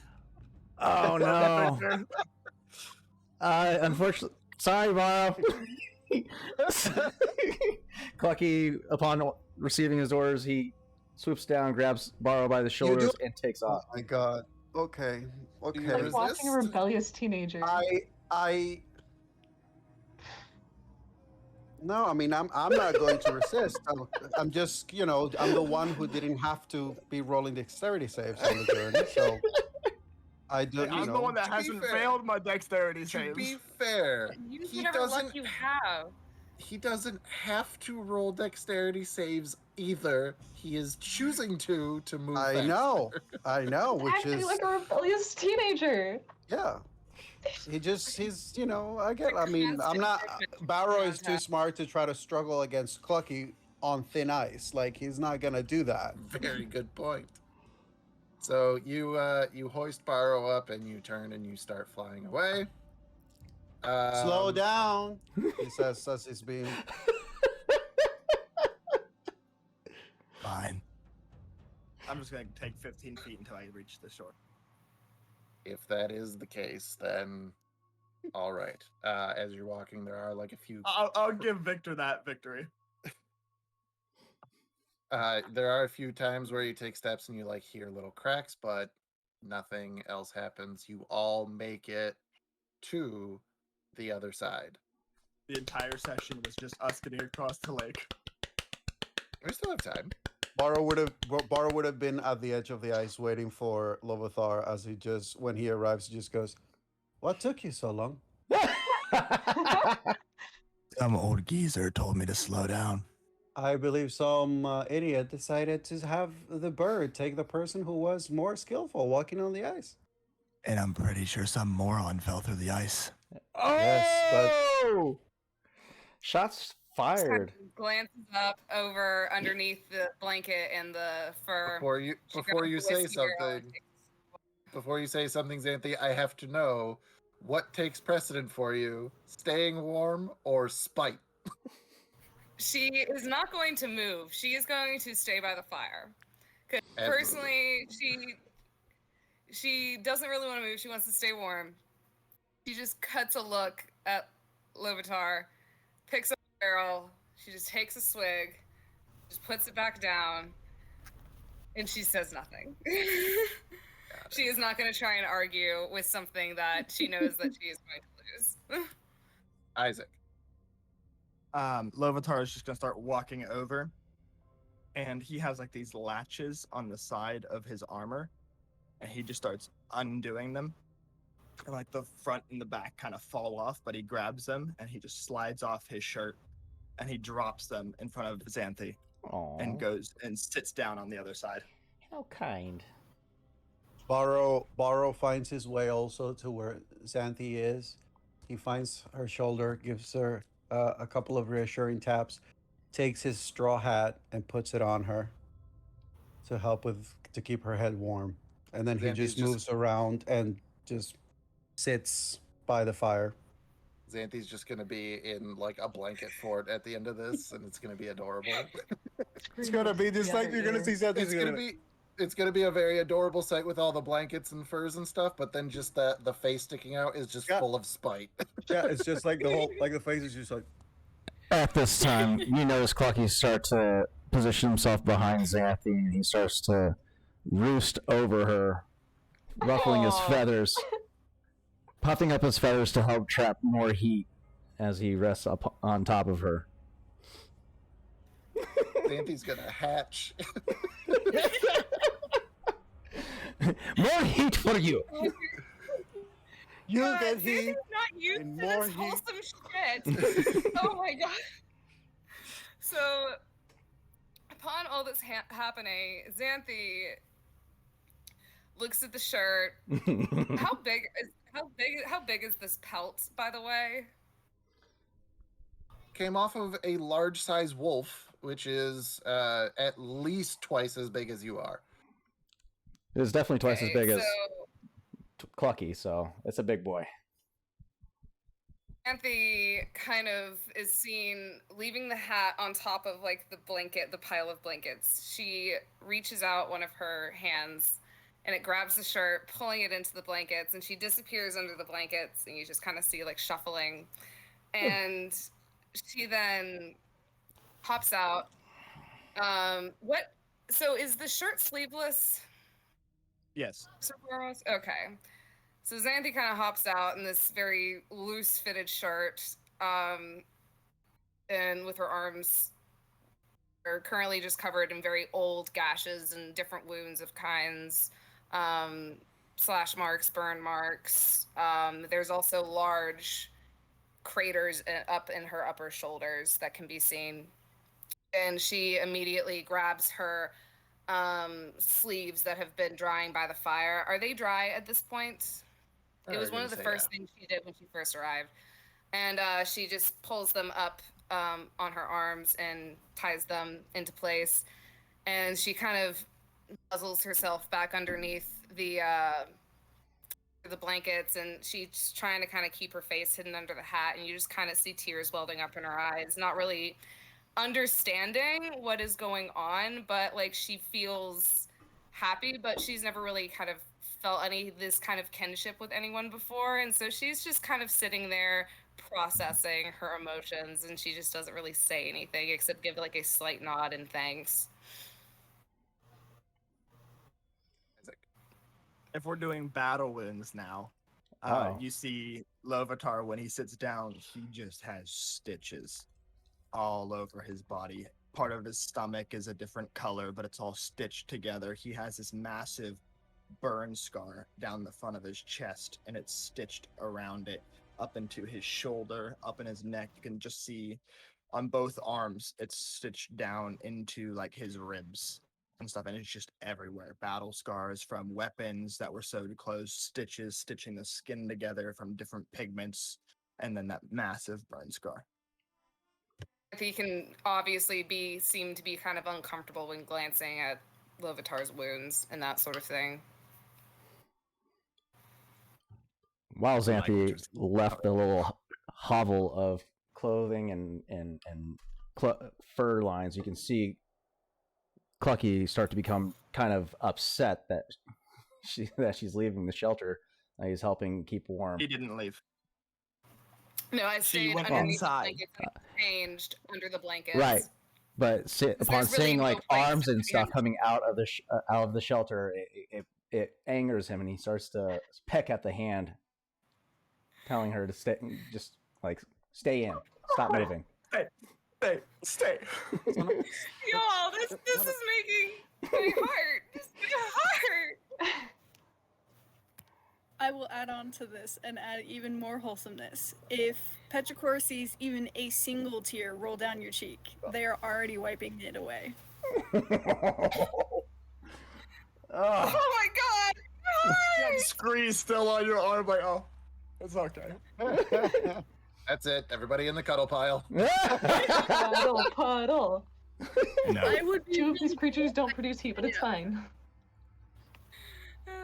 Very cold metal idea. At this point, Barrow just taps his staff a couple of times and goes, "Well, hasn't this been quite fun so far?"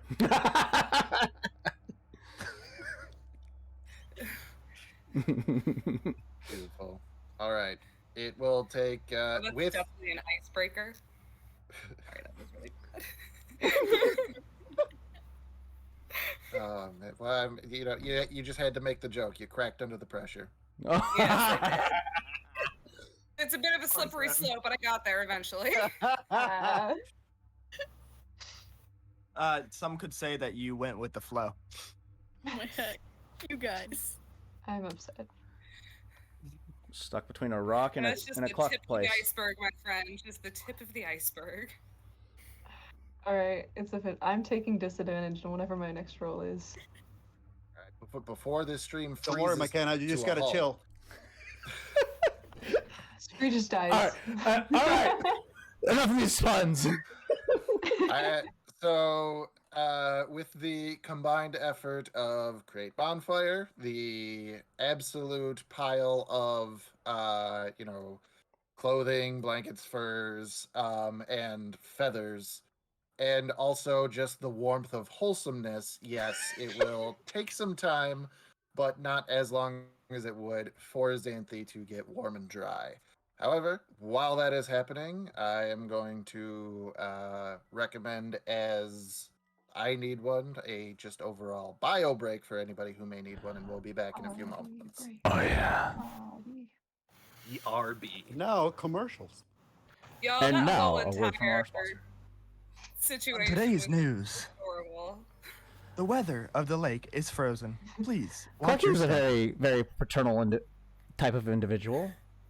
It's the God in him, you know. It's that godlike, innate, inherent energy. That celestial. This stream is resonance. brought to you by Raid Audible Legends. This stream is brought to you by Ice Cubes. Ice Cubes. For whenever you need to chill. This stream is brought to you by therapy. If you need a wholesome moment, why don't you stop in? Some situations may apply differently. Dude, if only we recorded all of the wholesome moments that we've had. Ugh. Oh There's man. been some good I ones. feel like this is brought to you by Russian Roulette Therapy. You can find wholesome moments or be devastated. Either way, You never it's know up to what you. you'll get. Literally roll the dice with your mental health. Wait, I got this. I got this. Nat 1. Good luck, no refunds. Oh! Kenna, what happened to your mustache? Ooh. Warm in this room. My face is sweaty, and the tape disagrees. Palms are heavy, palms are sweaty. Knees weak. I got mom's mustaches, mom spaghetti. You should have just kept Scree in the ice for a little bit, just like laying on her belly, just like I'm just gonna chill here for a little, so nobody minds. Just keep it cool. Ashfield transfer, that'd be nice. Yep. Ugh. Alright, let me see. Very This fucking opportunity. wholesome. I was not expecting that shit, you guys. I expect my straw hat back. I fucking swear if freaking Dying. Just- Lovatar was like, no, I'll keep going 20 feet and fell in the ice. I was gonna expecting be that. so pissed. I was That's expecting the that. thing. Entire I was like, crew. this is not gonna happen. This is not gonna happen. Technically, wouldn't Lovatar like not end up drowning because he technically doesn't need to breathe? He He is doesn't need to undead, breathe, right? But he can still what was your Biological biggest issue? Full damage, yeah. But I was saying, like, if he had like mad HP, if we had plenty of time, like, he would have been able to resist cold damage a lot more than I would have. But he also wouldn't have the risk of, I don't know, drowning. But he also had a little rat inside of his body. No, he threw the rat. Well, Oh. the rat was gone. Before that point. Oh, before that point, yeah. Scree would be in trouble. Technically, wouldn't Scree be in like a submarine? Yeah, but like the submarine's flooding because the submarines aren't airtight. And with no oxygen.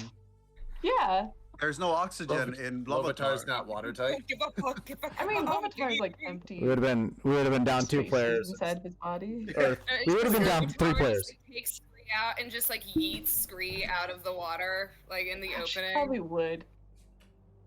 Freaking Jenner's. All you gotta do, I cannot jump until you have to touch me. Don't Oh tell no, the he's monk. back. Oh, he's back. Don't say anything. Oh, he's back. We're talking about him. Shh, he's Did I back. miss it again? Every time! What? Yep. Missed what? what? I missed the orgy. Hey. I totally forgot we were on stream. I apologize. to Yeah. everybody who's Yeah, you watching. better PG apologize. 13, motherfucker, Wow! No, it's Mother Clucker, thank you very much. mother clucker. Yeah. Anybody watching? We got to get big enough for merch so that we can have all of the Clucky merch.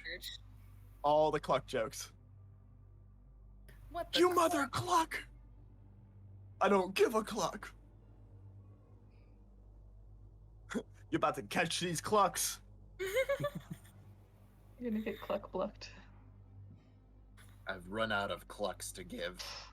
No, Matt, This you just missed brooding what McKenna said. situation. No, it's okay. His perception's low. That's his fault, not mine. She literally said, "You're about to get Cluck blocked." That Beautiful. was fantastic. Thank you. That was glorious, even. Still get inspiration. I feel like in this universe, being called chicken is not an insult. No, it's not. Not anymore. In this dimension, not anymore. As soon as the lore picks up of this, how chickens are. Okay, the guys. While incredibly Tarzan's strong not here, individuals. can we please actually try to get Clucky to godhood? Yeah. Yes. I actually was saying that, like, we need Absolutely. to have like a Clucky cult. We need to start a Clucky Like, cult. and then later on in different campaigns, when we hear the god Clucky, I'm gonna be like, "Yep, I'm going to be a barbarian that serves Clucky." If like one is like chaotic evil or something, could they like roll for foul play or? I don't know. Can I be a clucky cleric? Cleric of the I club. mean, a cleric. Can I just be a Clucky. rogue Clucky? Frog? What the Cluck? We all just form a tribe that worships Clucky, and we're all different. You like, can all Maybe become. just the next You can all campaign. You'll become Cluckalites. Cluckians. I love it. My deity changes to Clucky. I actually Just have write already them like down. I have a bunch. I have great ideas. Listen, what we do is we start creating one shots called Road to Ascension. That all of them, Tarzan has to play Clucky. We can play anything, but Tarzan has to play Clucky. And then And once then- we make him... In Legends Born, we just have to have, because Legends Born, so far I have used Norse mythology for Runar. We can say that that's connected to this realm. So we can say that Runar has like an in with those gods. So we help Clucky by taking a bit of a side road. So we get him in contact with the Norse gods. Considering the fact that, we have Jormungand, which was the serpent that is around the ocean. You have Fenrir, which was the wolf that was actually, and Loki's child, and all the different like animals and beasts that are involved in that. I'd say we have a good shot. I have like a +6 in persuasion. I don't know if anyone else has like really high persuasion, but like if we go to towns, we can just like somehow like convince people that Clucky is this almighty deity and just convince people to join this cult, and eventually word will spread of this Clucky cult, and we can then like maybe, I don't know, have some advantage of like people who like they're like, oh, this is like the great Clucky cult, and we can get shit I am from them. happy to run like a one shot where you guys get to play I'm talking. like He's back. He's back. No, no, he's not. that's KJ. You got Was it pulled by the KJ? mustache. Yeah, Oh my that's- gosh. No, It's I the was looking at facial his screen. It just moved, so I thought that he left Angeline. and came back. KJ is a changeling. That's what happened. Yeah. Obviously. So I can see it now. Taylor will go into a town and she's gonna be talking like, "Oh yeah, we have the great mighty Clucky." I'm just gonna be like, Yep. You killed all the gods. and I'm And just gonna roll for deception. I'll roll. We'll do a campaign that is literally going to be like the road to ascension for Clucky, and you guys are just going to be acolytes. So the whole thing is just going to be all. It's basically the animated movie Hercules, on his path to being recognized throughout the whole movie. If That's you're what we're doing. DMing it, can I be Phil? Of course, I want to Could be. we of course. could we possibly like have someone like if like at all possible, if we could take like Borrow and have him like, because he is a blind monk, but if we could somehow convince people that like Clucky's feathers or something give miracles to like fix the sick. Otto would not go for that. Does Borrow, You got- what if Borrow doesn't know? I Does he mean, have wireless headphones? Was he listening the whole time? Yes, I was. Just parody Scotty doesn't know into Borrow doesn't you. know. And on top of that, this whole stream is being recorded. I would have came up with a See, that's the real reason. Every time he leaves, he doesn't want to miss the party. So now he had to stream it so he could go back and watch the parts he missed. maybe that was I'm my all for brightest it. moment. Let's do it. Let's do it. I'm all for The it. cult of Clucky. I am so excited. Matt, we're doing this. You said that your world was completely destroyed because somebody tried to go to godhood. No, it wasn't I'm gonna mine. This destroy the- was my oldest brother in the campaign that he ran. And once again, to let you guys know, that was a character that played from 2nd edition all the way through to 4th edition and had a combined character level of, I believe it was like 37. That's just because he needed those levels to get there. We don't. That's true. We have Clucky. We have Clucky, yes. We have a literal god on our team. Listen, we either get yet, No, yet. we either get Clucky to godhood or we start the cluckening. The cluckening. I will be right back. Or the We already cluckopolis. had a break, and you're leaving again. No. This is like all my coworkers at work. Oh, why do I understand that so much? The people who come back from lunch and they're like, man, I need a cigarette. Or they're like, man, I need to take a dump, and then they go take 30 minutes, and yeah. Or it's like when you just clock in and you go, man, I need a break. Clucking? Did you mean to say that? Did you do that on purpose? Obviously, he did. Obviously. Clucking. The Wait, worst what? part is, What- it's my what? I don't brother get who it. does it. Where's the joke? No. I know how this You'd have to be this there. heroic campaign of ascending Clucky to godhood must end a absolute low-down, blowout, knockout, drag-out fight between Clucky and his arch nemesis, the Quacken. Yes. And you know what? It's gonna turn into a cluster cluck. I was gonna suggest that the enemy could also be Colonel Sanders from KFC. Oh! I guarantee Yeah. there's stats out there for him. Yes. Just like this archdevil of the nine hells that just, has crazy proficiency with cook's utensils, all kinds Yeah. of fire spells. Yeah. No, it's the lead arch devil of the fried hells. The fried hells. This chicken's about to be Instead of- finger licking good. Instead of poison cloud, it's seasoning cloud. McKenna, where's your facial It's hair? a phasing cloud. It's right here because it's What? in this room, In and the my room. face provides sweat, and the tape is like, that's not my deal, and That's my cookbook. What? We get a and Sharpie and draw it on. all right, Permanently.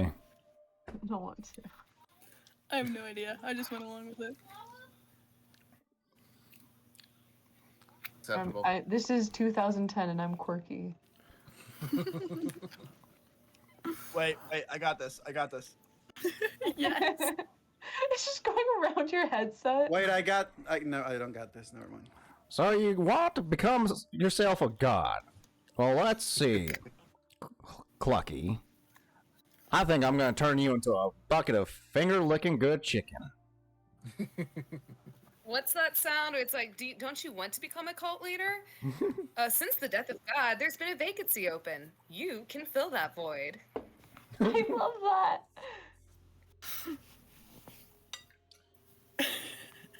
Fucking Clucky just dukes it out with KFC. I fucking love it. McKenna, Yeah, what's up?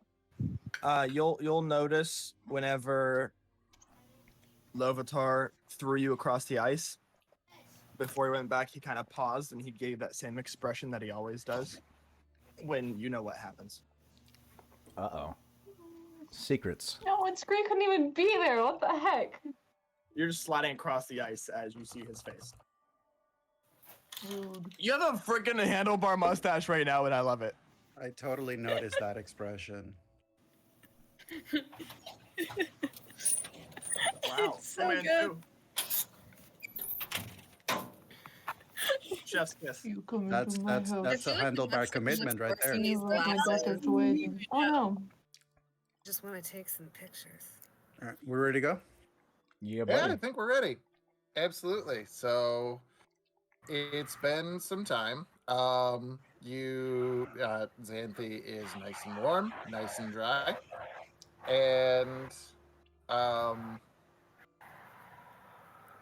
She's also drying her clothes as well, because she's not going to be just sitting in an oversized shirt.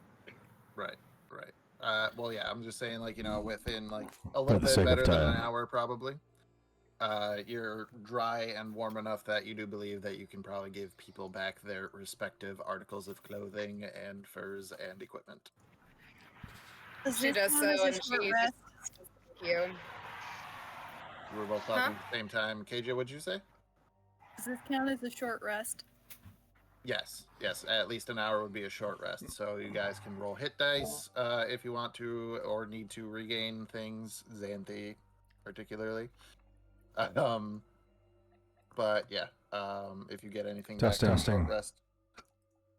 Testing. Can I just hit? It says automatically apply healing with dice result. Yeah. Yeah. It has these little boxes below that says sorcerer hit die 1d6 plus 1. Correct. Yeah, so you should have 3 of those boxes that you can select from. You can select any number of them, and it will roll that many dice and heal you that amount plus your Constitution modifier also that many times. So it's gonna go But keep in mind, which translate from Bissell to, hey, was it a bad one? You okay? Wait, I missed that. What was that? I'll text it to you. No, you can say it. No, people are wanting to do stuff.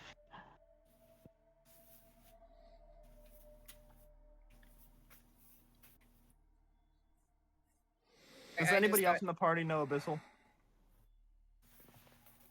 I know the opposite. Celestial. Nope. All good? Victor, do you? Nope. Okay. I just wanted to make sure sure. that if we're talking in Abyssal and we're just texting back and forth, that it's not going to, like, I didn't want that one person to have Abyssal and then us to have like a secret conversation that they could have listened to. Oh yeah. So, you guys, I'm assuming, continue gather your things and continue along the path. You reach the top of this hill, you crest over the top, and you can kind of see the opening probably, a couple 100 feet away. Nothing between you and it but the opening of a cave where you were told inside is where the word stone exists.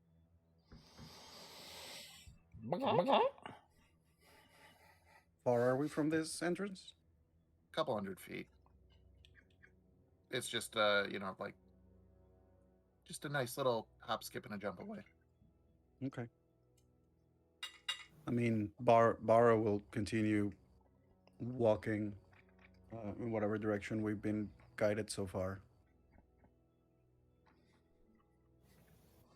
He kind of keeps behind the group. Keeping his ears, keeping his ears open. Alrighty. So, you all enter the cave. I'd say probably about like 50 or so feet past the cave mouth is where the sunlight ends. Just because it hasn't been an issue, who has dark vision? Good question. Ooh. I have torches in a box if no one has dark vision. I have dark vision. Clucky has no dark vision. Hold on. This I don't have way. dark vision. However, you watch Jakora kind of like their ocular units kind of flicker. I'm casting light, so kind of like headlamps. Headlights. Alrighty. That's so cute. It gives you a pretty good vision of sight. Barra would probably walks up next to Petrichor and follows her lead. It's lead. I will probably try to use Tremor Sense when he reaches inside I also the do cave. have light as well, so I would like to go ahead and just cast that. So cantrip. Barrow, go ahead and give me a perception check. 18. 18. You put your hand on the wall.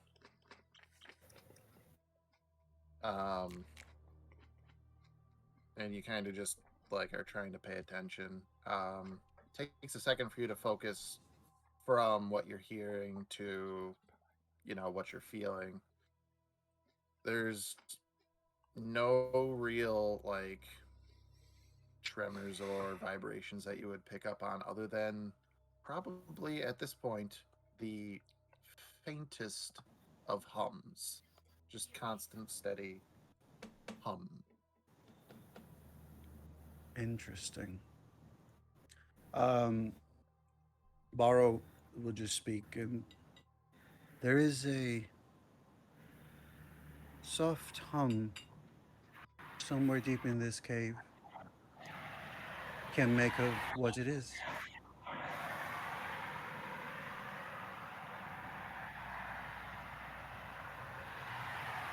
Okay. Are we continuing down the tunnel? Give me just a moment. I need to grab something right here. 1 second. Mark. No.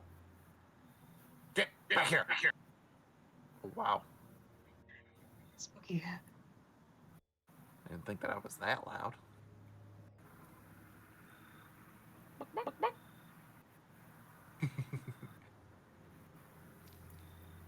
It sound like hey, and it's the best.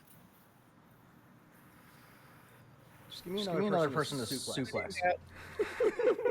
Me!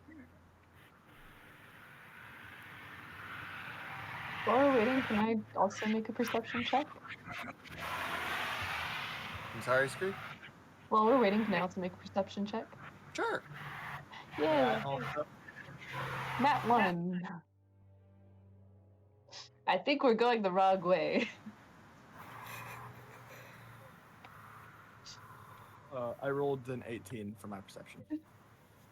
Okay, with an 18, nothing that you see or hear seems to be jumping out at you from the darkness.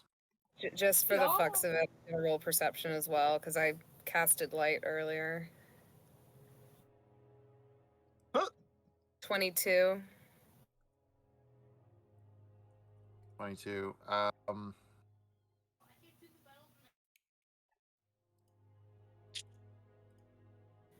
Now, with a 22, Taylor, Xanthi would now be able to hear a faint hum coming through the air.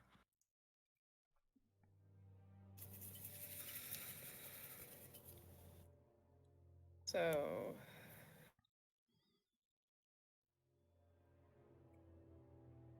Are like sounds of any movement, like of like a creature moving or anything like that, or is it just this hum? Just that hum, and the only movement that you hear are your comrades. Okay. Yes, you absolutely hear Clucky. I did put my studded armor back on, by the way. Did you though? Yes, I did. I assumed you had an hour, so... Well, I'm just saying, I wouldn't put it past you to be like, oh, by the way, you don't have your studded armor on, and it takes an action to put it back on. You wish that it took an action to put it back on. Can I not put it back on? It takes It more takes than more an to put it action. back on. Yeah. It takes like Hold them off. Gluck, get this up. Good thing Buggy don't need armor. One, and you just end up like tripping all in your fucking armor, and you're just tangled in the leather straps. Your fault. Ooh. Excuse me, how is it my fault? Yeah, it takes 1 minute to get into and out of light armor. So more than a full round. Be glad you're not wearing heavy armor. That takes 10 minutes. Jesus. 10 minutes to get on, 5 minutes to take off. There's someone there to like help them put it on. Yeah. Alrighty. So are we proceeding into the cave? All you hear from Clucky is... We're Wow. 2 words that Clucky knows how to say in common are Leroy Jenkins. Yeah, Bar will probably be using, like usual, his staff walking stick, using that little sound to use for orientation. It is icy in here, so just as a reminder, you don't have to worry about falling through the ice, but I would recommend moving slowly as to not slip and fall. Ooh. Scree's paying absolutely no attention, just sitting on Lovitar's shoulders and just kind of like braiding some of his hair. Petrichor will probably be holding Baro's hand just as a little extra bit of stability. Beautiful. Xanthi's just going to be moving at half speed. Good thing Clucky has claws. just digs into the ice. So you guys proceed into the cave. It's kind of twists and turns, but there is only one path, and you're kind of going for a couple minutes into this cave, and coming around the curve, you can kind of see beyond the range of Petrichor's lights, Petrichor and Xanthi's lights. You can start to see a almost like teal glow reflecting off of the walls. I eat it. You eat the glow. Yes. I would like to seduce the glow. So I have a question. I speak Dwarvish. I think it was the random language that was just chosen for me. Could I possibly do like a perception or a history check to see if I might know what any of this is by learning and being around Dwarvish and individuals at some point in my life? I would accept the feature that you are probably thinking of that would give dwarves this ability is called stone cunning, and this is you would need ice cunning for that, which is not a thing. Ah, I see. Okay. I would allow you to make a nature check. Oh. Okay, I'll do that. That would be a straight 15. Straight 15. So what you can guess from looking at the walls, this cave must have been, like at some point in time, not any time recently, but there must have been something that must have raised the temperature in here enough that the ice melted and kind of allowed for whatever was creating the heat to escape. However, you can also tell with a 15 that whatever it was is long since passed. It's an unnatural sort of phenomenon. Yes. Okay. So Xanthi investigates this ice on the wall, and she kind of looks at the unusual markings, and she turns to the group and she goes, "This wasn't naturally made. This was made by I don't know what, but it was made by something." And go to the group from there. Clucky chimes in with, that was helpful. It's a man-made cave, pretty much. Or not man-made, but it was made by something. So this is like an unnatural occurrence, is what she's trying to explain. Assuming we continue forward. Rounding the corner, in the center of a kind of a large bowl-shaped formation. The first thing that you can actually tell about this area is once you come into this larger room, this is the first time that you guys have seen other than in the tower where things were brought up to the surface, stone. Everything has been covered in ice and snow until you've made it this far into this tunnel. And what you are looking at is actually a crater. And in the center of this crater, probably about, I would say, it is a very large crater. This thing is probably about, I'd say, like 25 feet in diameter. Just this very large, teal, glowing rock, stone, boulder, whatever term would come to mind first. That is just directly in the center of this. As you are now in this room, you are warm. Ooh. Peculiar. Would there be anything from my sense of either hearing or smell that would give me any indication of anything else that should be important?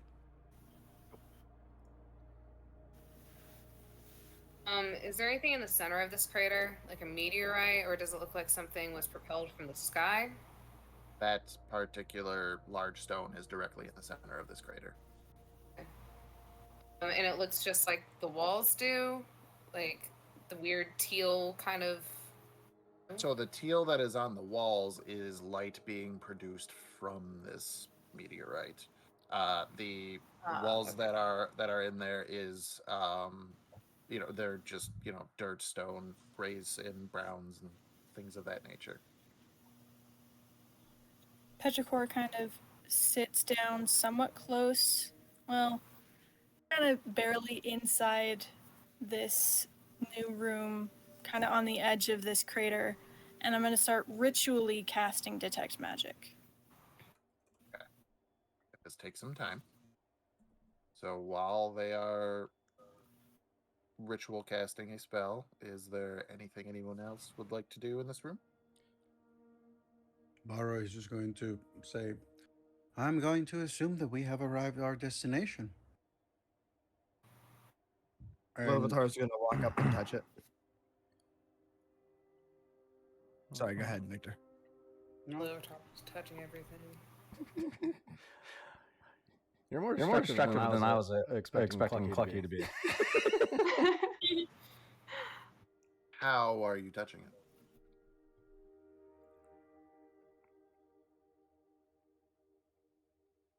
How are just you gonna- touching it? Graze it with his finger. Just a little. As you are getting close, you just like very, very gently leaning forward, pushing your hand forward.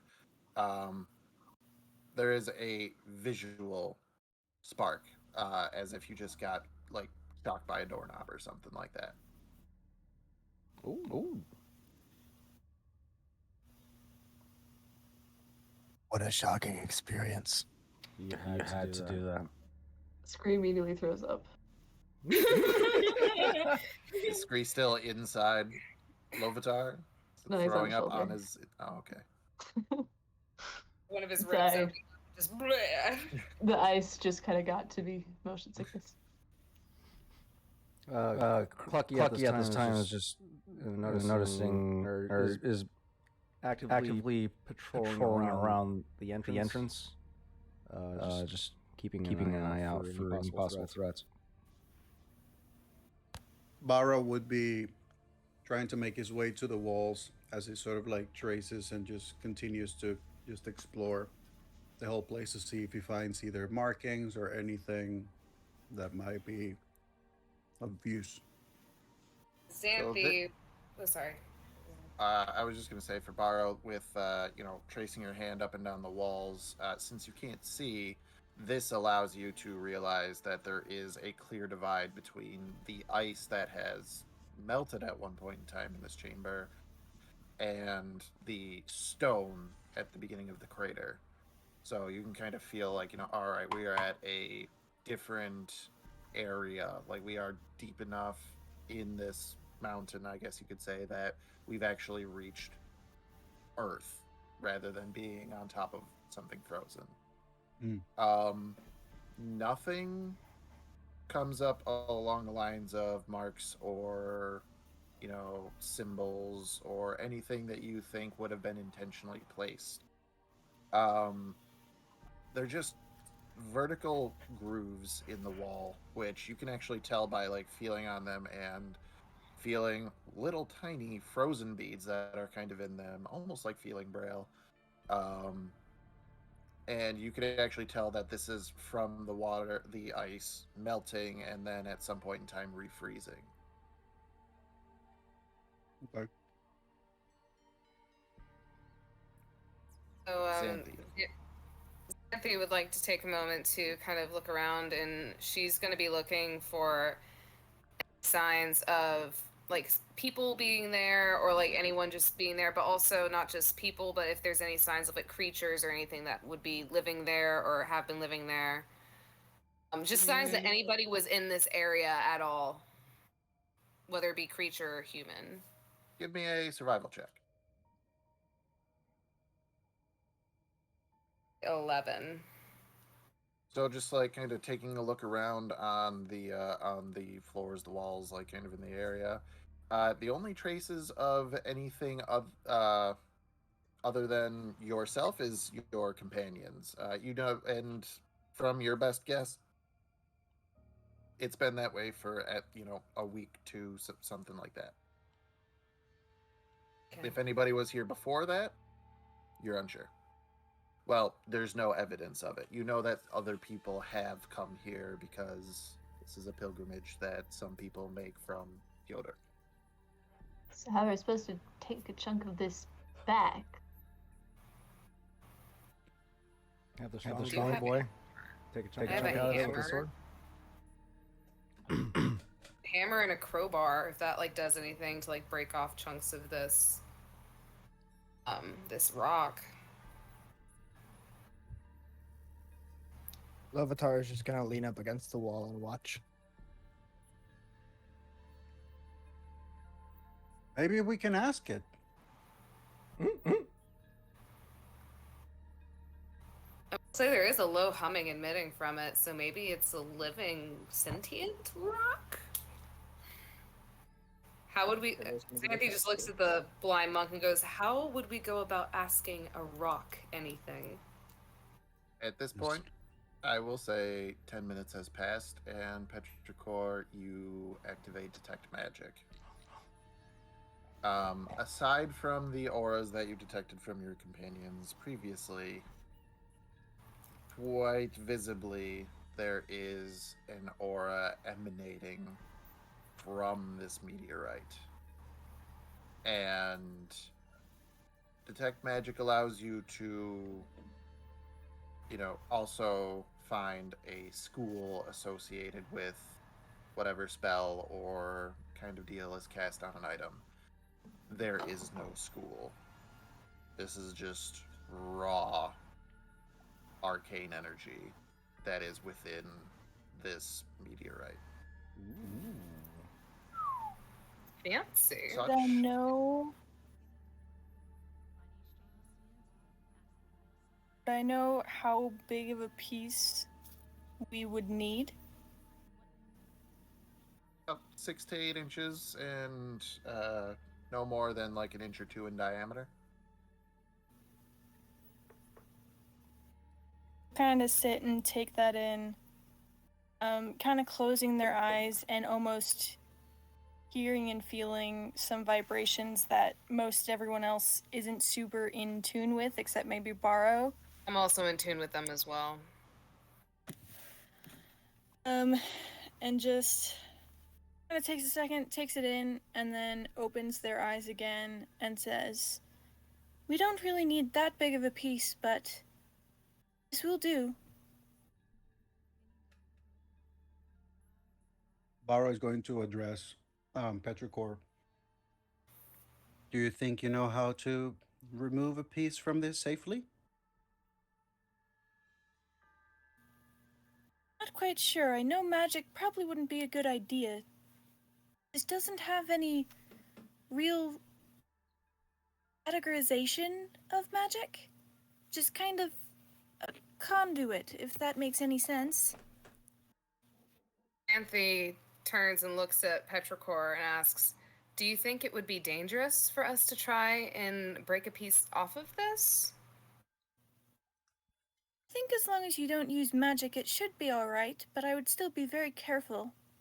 Well, if we don't want to risk anybody getting hurt, would explosives work? I don't think using explosives would be a good idea.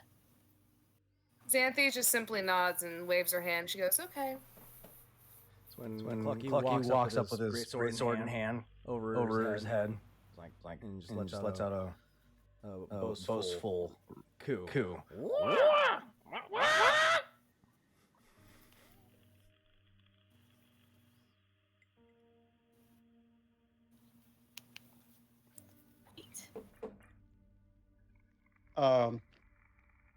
Barrow is going to slowly approach the energy in the center, following the heat from it.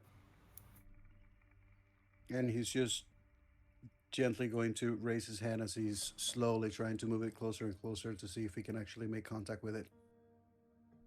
And if he did, he would try to find, like, if there are any cracks or chips on the stone that may allow to find an easier way to remove a chunk. So, approaching it, when you finally get there, you know you're in the right place because, much like Isaac, you feel that little shock. It's, unpleasant. It's not outright damaging or anything.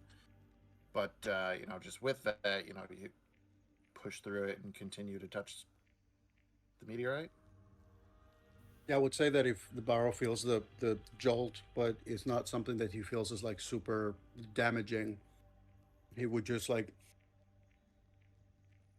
focus his energy and just very, very slowly just start, like, just move closer, willing to take the sting if there is some.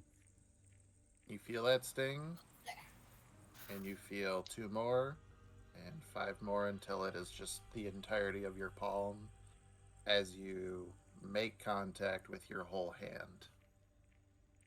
And it's like in the void of your sightless eyes, you can see this whole meteorite. You will probably visually, anybody looking at Barrow will probably see him just go, oh, that is quite the sight.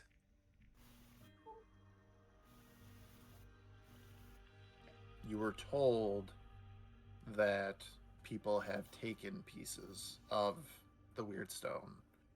And as you're looking over it, you can even slide your hand and feel it's rough. It is, there are little jagged edges. There are little spots where it's raised, spots where it's lowered. Nothing looks like it is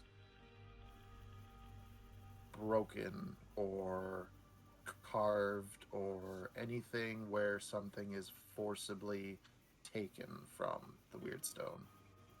So technically the stone feels as if it has been untouched by any like jagged or harsh strikes. Correct. Okay.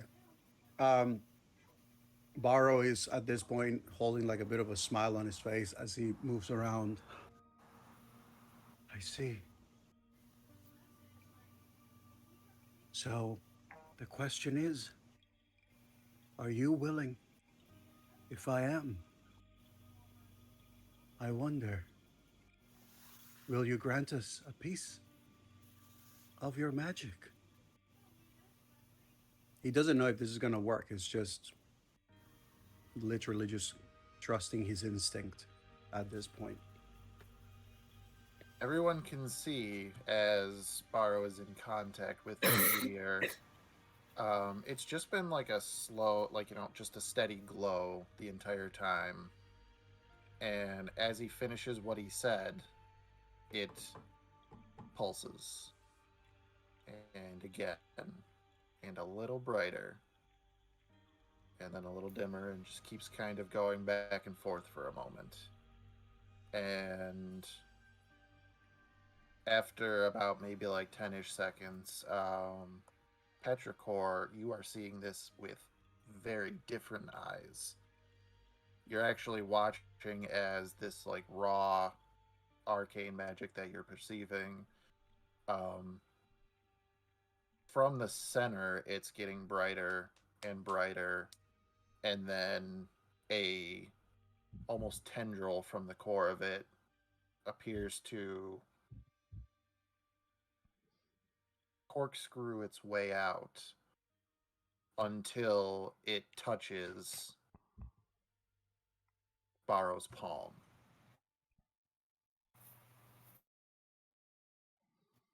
Barrow, you don't feel anything, but after this connection is made, everybody can watch as the light dims back to where it was before.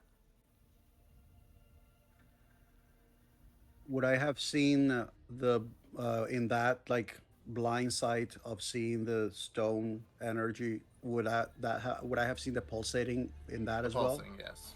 Okay. So you say that I feel nothing. I don't notice like the tendril or anything. Okay.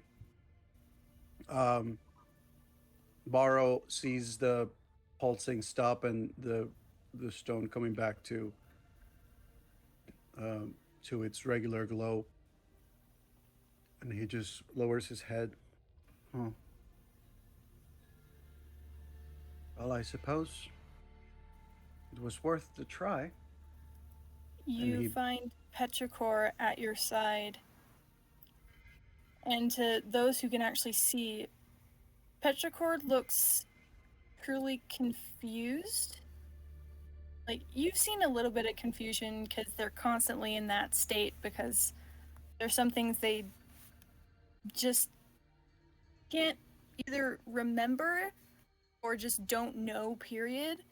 And so watching this happen, it's bewildering to them.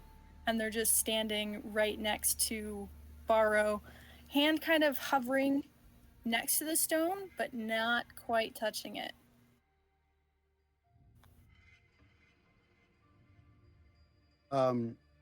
Barrow senses the presence of Burly heard her Petrichor approach, and he sort of lets go of his hand from the stone as he just. As you pull your hand away, Petrichor, you standing there as well, you hear the grinding of stone on stone. And Barrow, as you pull your hand away more and more, that sound continues. And there is almost a spike coming out of the stone. More and more as you pull your hand away. Okay. As Barrow moves a hand and he senses the sound of the grinding stone, and he senses some of it as if it's moving, his fingers instinctively just clamp onto it, and he tilting his head, he starts moving as he senses, oh, huh. I suppose it did hear me. Petrichor, you watch as soon as this spike in his hand reaches almost exactly 8 inches long, the hole behind it seals up and it perfectly intact. There is, if you had measured it yourself with a ruler, it would not have been as perfectly sized as this spike is. Damn.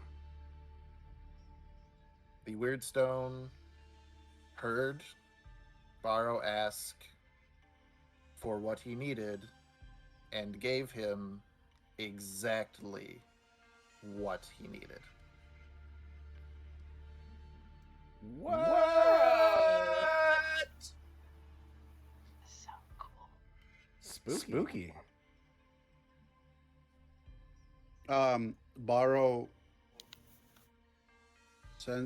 feeling the weight of the spike, he just turns toward Petrichor and hands it over as he says, "Do you think this is going to help us get back home?" Should. They'll take it hesitantly at first, and then, well, it would be big enough. You watch as they tap a few places on their side and open like this front compartment as they put the stone in there before closing it for safekeeping. But they just they're staring at this stone in bewilderment. Barrow will probably just turn toward the stone, leaning slightly toward it as he says, "Gratitude for your aid, whatever you may be."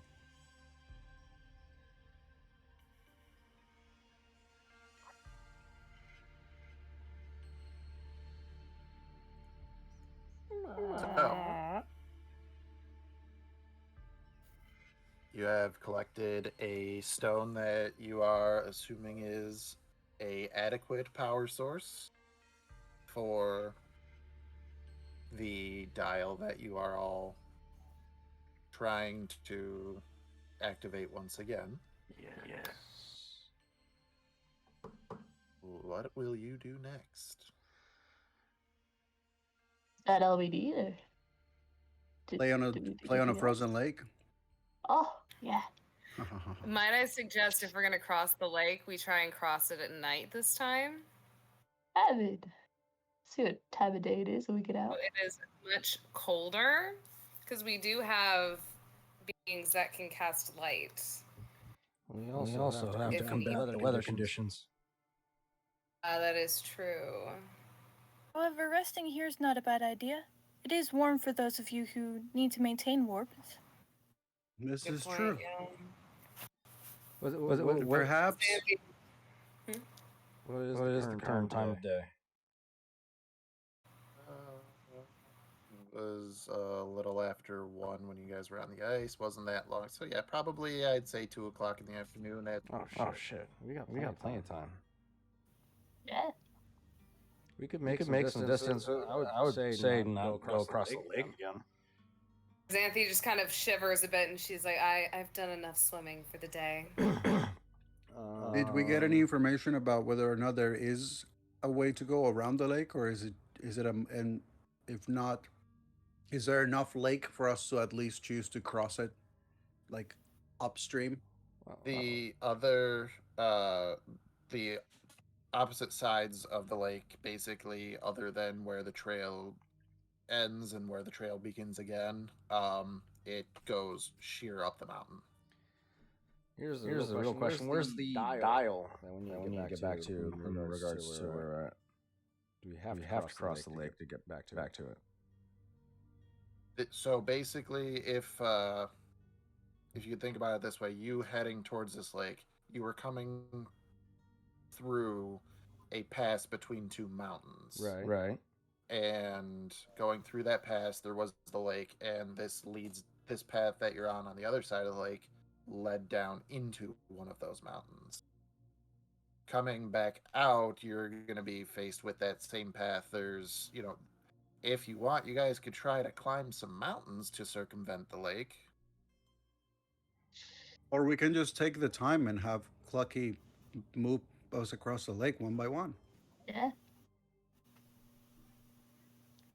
This is true. So, we have the means to not having to actually step on the lake. And I know Barrow doesn't have a problem stepping on the lake. 20 feet speed for safety without having to do any saving throws is not a bad speed. Right. That works too. So what you're saying, Matt, is in order to get where we need to go, we do need to go back across the lake. Okay. Unless you would like to climb a mountain or tunnel your way out of this room. I'll start digging. Rats are very good at digging. You guys brought enough card games. But it's still too early in the day to call it a day in this cave. I would recommend that we keep pushing. Because we could still find shelter elsewhere. Baro will probably start moving away from the stone as he goes, well, I suppose that we got what we came for, and I do not believe the day is half from over. Perhaps we should take advantage of the daylight while we still can. Xanthi just takes Let's go. Up and away! Yep. As everyone is leaving, Petrichor is still kind of standing next to this stone. Either they notice that the rest of the group is leaving, or someone comes and pulls them away from the stone. They just kind of stand there staring. Baro will probably notice because he's expecting the hand that never comes.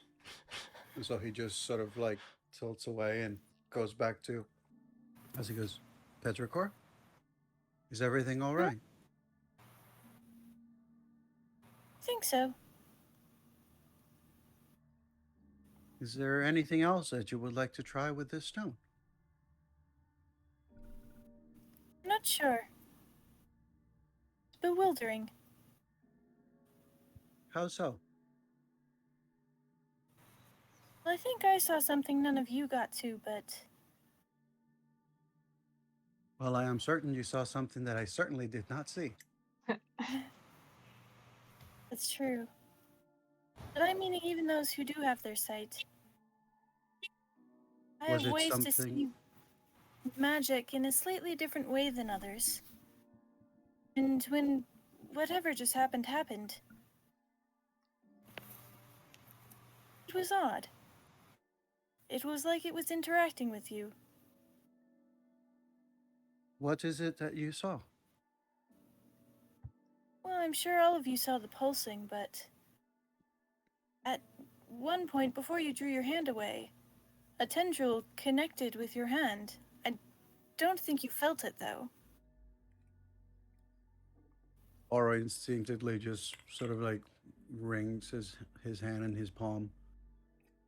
No, I do not believe I sensed anything, but perhaps it was the energy of the stone as it gave us the spike that we needed. Suppose so.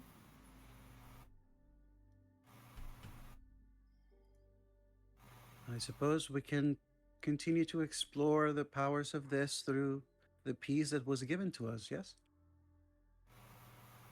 That is true. So are you ready to go? Yes, He offers his hand you take it. and then moves wholesome on shit. with his You're gonna adopted have to metal deal with child. Little robot learning new things for the first time, and it's gonna be great. So adorable. Clock is just waiting at the mouth of the entrance. Waiting for Petrichor and Baro. So, He kind of stays behind the group and kind of just follows behind, keeping her eyes out and about for anyone that could be following them. Just paranoid as fuck as always.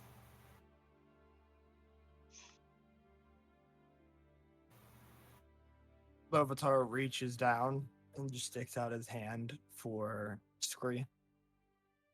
They're going to move without us. Let's go. Yeah, right. He climbs up.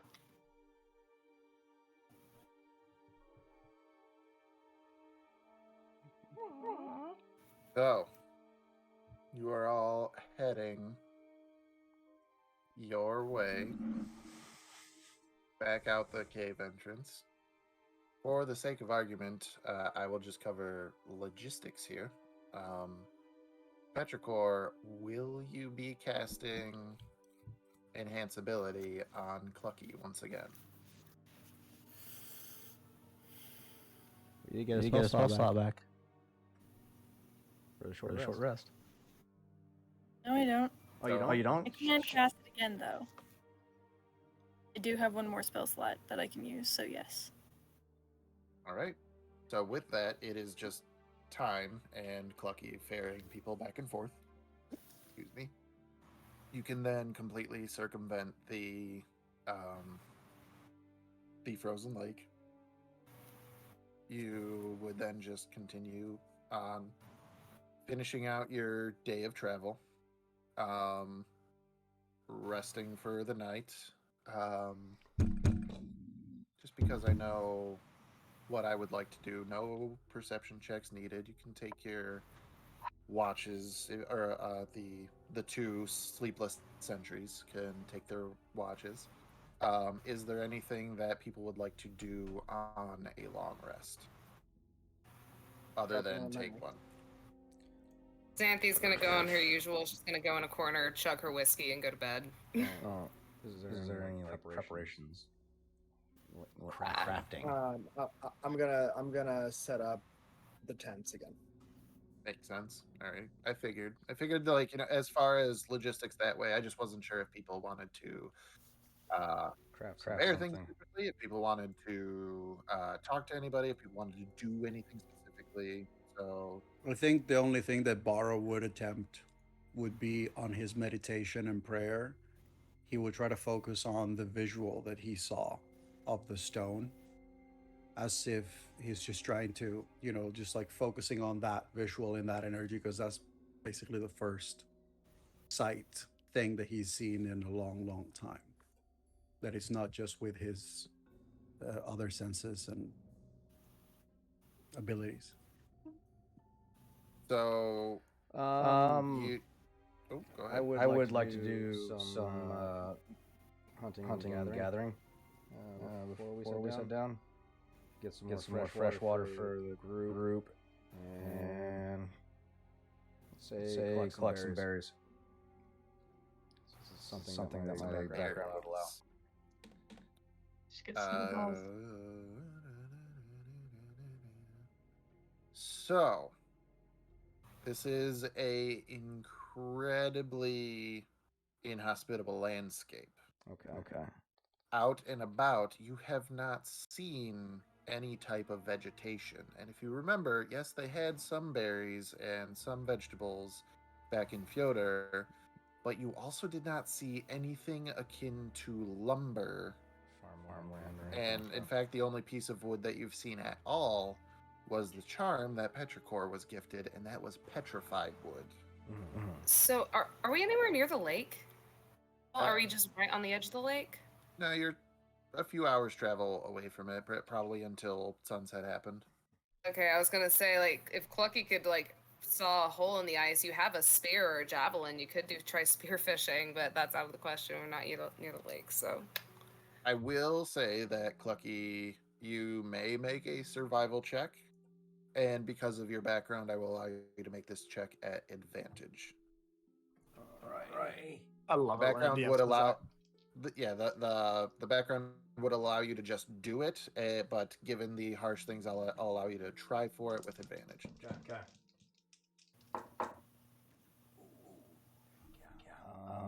That's gonna be 20. Dirty 20. So you kind of take a moment, and you kind of like fly around, and as you're kind of scoping a few things out, you're looking for, sources of fresh water. Some sort of sustenance, whether it be fresh game or something like that.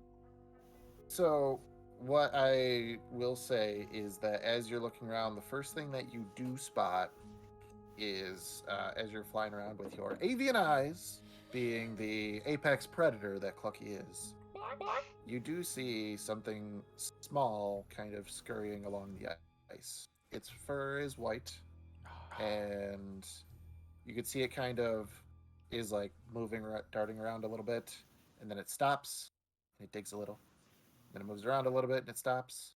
And it digs a little. As you're kind of watching, wondering, should I just pounce on this thing and grab it? It gets to a spot, digs, and keeps digging, and pulls out of the ground one of those berries that you saw back in Theodore. Nice. I probably should have mentioned this. I forgot. I have like 10 rations in my chest. It's just extra. It's more fun this way, Taylor. Yeah, I know. I was just saying. I'm exercising my background. Okay. I get to lore dump this way. Let the clocker clock, okay? Let the clocker clock the clock up. So you're saying Clucky has discovered how berries are harvested.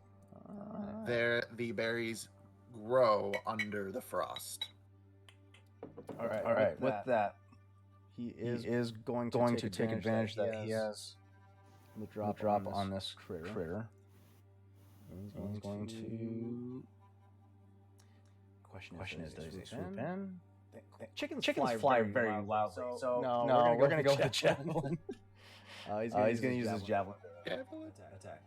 All right, it's not aware of your presence. You have advantage of the attack roll. Okay. 16 to hit. You impale this poor thing directly into the snow. Like it impacts so good, and it is so small that actually the of snow lands on top of it, and it is just completely covered once again in snow. With that, he swoops down, retrieves this javelin, picks up the carcass, and inspects the spot where the critter found some berries. And Now that you know, this is your opportunity. You know, yes, you have this little critter that you can do with what you will, but you kind of have the ability, you know, you can kind of like use your wings and kind of like dust back and forth the snow. Yeah. Just a few inches below, you can find that you're basically in a patch of some of these berries. You can get a good amount of them. Okay. How much do you think would he take to pick up? Depends on how much time you're going to devote to it. I'd say, you know, like within like 10 minutes, you can have probably, we're just going to say like 3 pounds of these berries. They're now that you know where they are, you're like, holy fuck, this landscape is actually plentiful with this shit. Yeah. He's just gonna do a quick. Know where to look. Yeah, he's just gonna take a quick second to grab like maybe two bundles of or handfuls I should say of berries while he's in the area.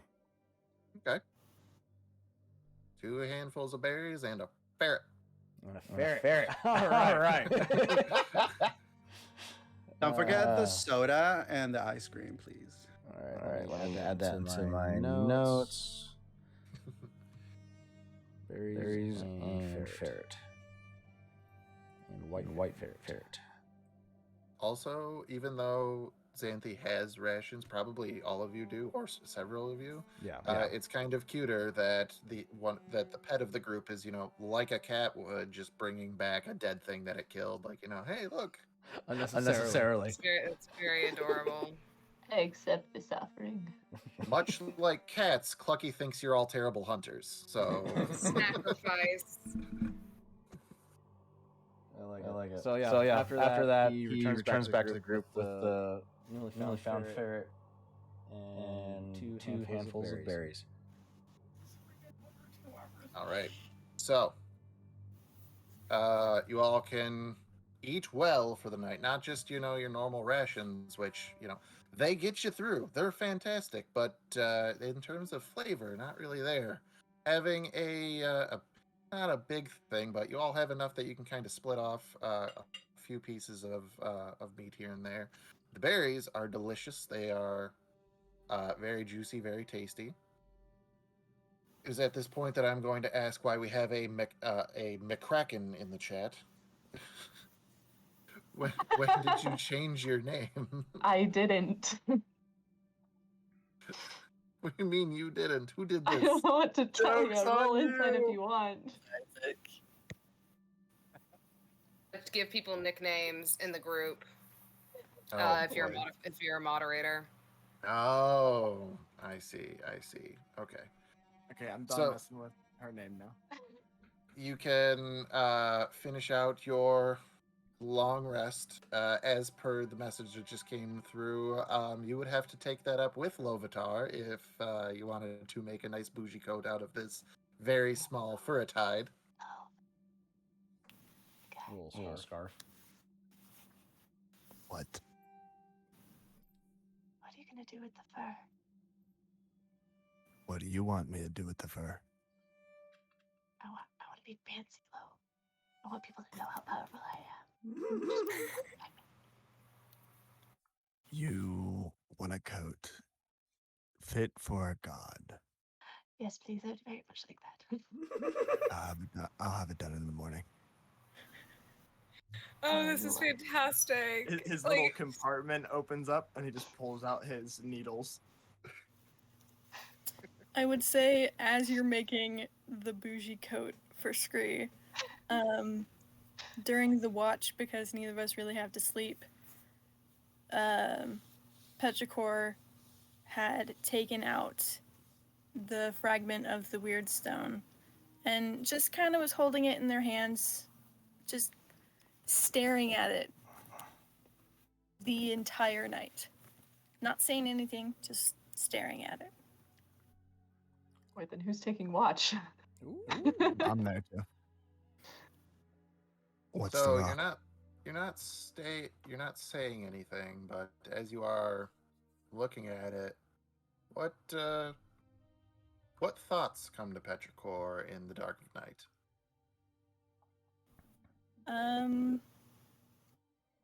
A lot of curiosity and not as much confusion anymore, but just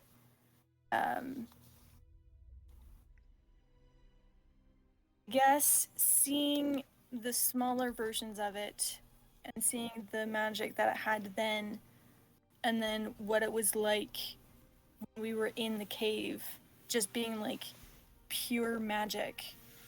It reminded them that they were made, like they aren't an organic individual like everyone else is, which means that they are made of magic. And they kind of felt this weird connection with the stone in a way that they couldn't really describe. Gonna be friends with it. For friendship. Kind of confusion, a minor existential crisis. No, the huge.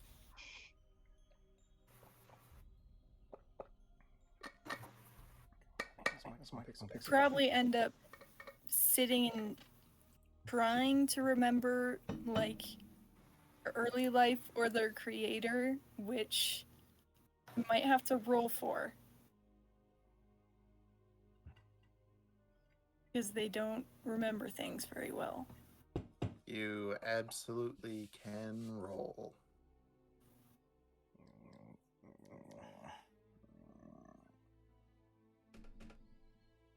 This is 17. And that is a Success. That is a success. So no glitching, but you do successfully access another one of your locked away memories. Ooh. And so thinking again about, you know, how you are magical, this is magical. Going through all these things, what you end up finding in your own depths is actually the moment you first came online. Your eyes flicker, and you can actually see Dr. Diago standing over you, like grease smeared on her cheek, and Oh. bum bum ba-dum. It's a kicker. Oh man, welcome back. Internet issues. Beautiful, beautiful. So you see the doctor standing over you, like grease smeared on her cheek, has a tool, kind of, you can hear a like click of like a metal piece fitting in with another metal piece, and you can see her kind of wrench whatever tool this is, twist, and you, in that moment, kind of feel like something's getting put in place somewhere on your head, and then she stops and looks down and just goes, "Oh, you're awake. Oh, that wasn't supposed to happen yet." And kind of like checks over a few things. Just goes, "Well, everything's all right. Trust me. My name is Dr. Dinah Diago. You can call me whatever you wish. And don't worry, I'm going to take care of you. Everything's going to be fine. You just rest for a moment." And your eyes kind of go black again. But this memory meant a lot to you, obviously being the birth or the start of your sentient thought. However, it showed you this person that, yes, this person made you, but as you learned more about life, yes, people make all kinds of things. People make weapons, people make tools, people make furniture, but not everybody who makes any of these other things puts that kind of care into what they're making. And you've always likened that to the difference between you and other constructs, that you were given this soul through the kindness of the person who made you.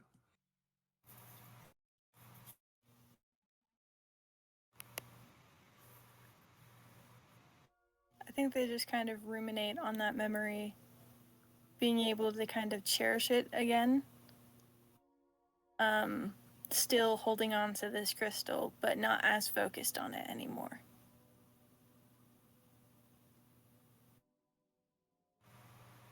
While Zovatar is sewing this little coat, he talks to Petrichor.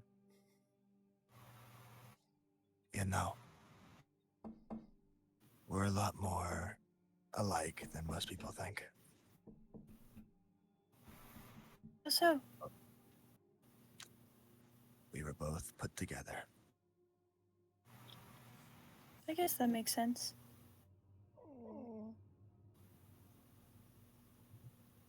And he just keeps sewing. That's horrible. To My break heart. the tension,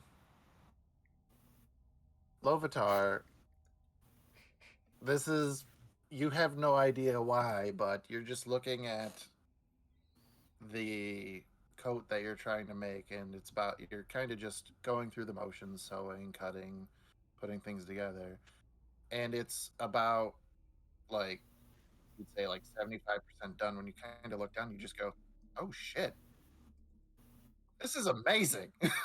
This is so perfect. Like, you couldn't have done this better if you tried. But the one that wasn't trying. It's Yeah. like, yeah, we're the same. If you were absolutely thinking about this, you were like, I would have done something differently. I would have, like, I wouldn't have done that if I was actually like thinking about it. But it worked so well, and it is the most perfectly sized, bougie, adorable, wonderful coat For your little companion. Oh, I love it. He doesn't even say anything. He's just like, drops it inside his Innards. And Chest now cavity. now it's covered with Lovitar guts.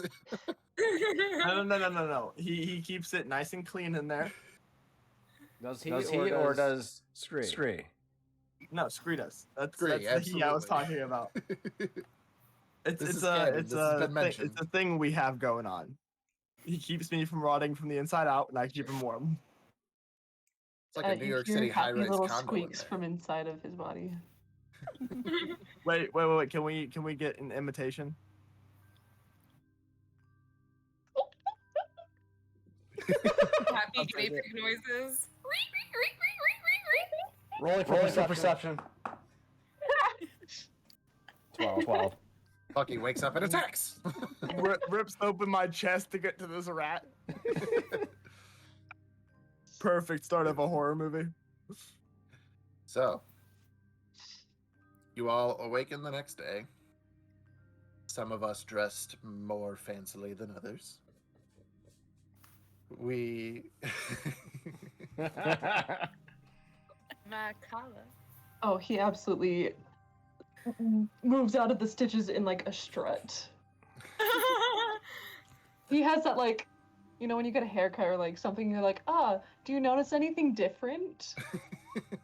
Kind of vibe. Beautiful. Xanthi just I love looks it. at the rat in the coat and just goes, nice. Thanks. This old thing. I'm gonna give you this for the nat 20 on something so mundane because it has to be there. Scree, as a rat, while you are wearing this coat, you have +1 to persuasion checks. Yes. It's not magical. It's just that damn good. But only for you, because you are the only being that can wear it. Oh my You got god. Confidence is through the stats. roof, which is not You good. got play stats. I demand that at some point we find some other sentient rats that try to take the coat, and that becomes the epic center of the campaign. We can Next thing make you money know- by doing like rat fashion shows in villages. Next thing you know, Scree is gonna become the god of seduction. As soon as the fur coat started, I was The like, god okay, we of have glamour. two ascensions to godhood that we need to make. We might as well just get the rest of the party out there while we're at it. Oh, this is just my new pantheon. This is this is gonna be canon in every world that I build, every game that I run. Just all you guys. So you know what I'm curious about? Since Scree lives inside Lovitar, could Scree like totally like Gundam Lovitar if anything happens to him? Like just take control. You mean Ratatouille? And just start doing monk moves with Lovitar's like passed out body. The body horror version of Ratatouille, where instead of pulling on hair, just pulling on tendons and nerve endings and stuff like that. Yes.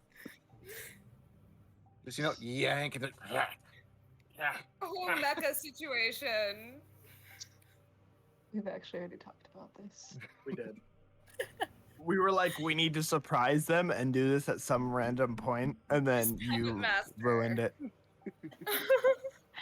Beautiful. Ruined it. I'm Anyway, sorry.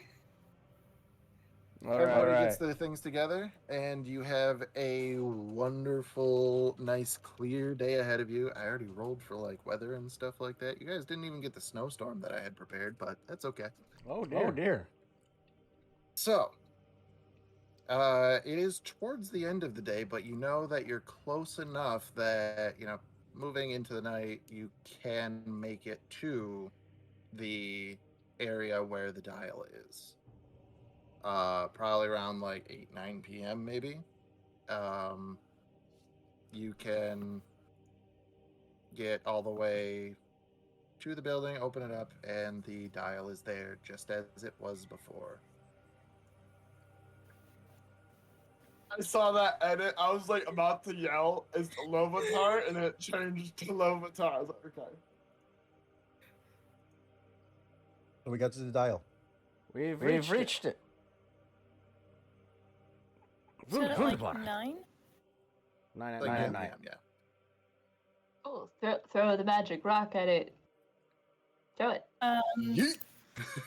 Petrichor kind Wait, of. science is very technical. Yeet.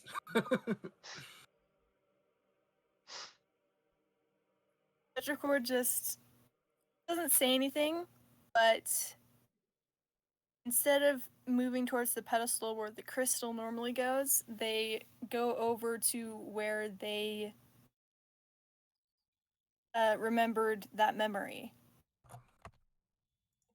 There is a table off to the side, and while this table is as much as you can recall that like the right placement, this is where it was. It's not the same table. And also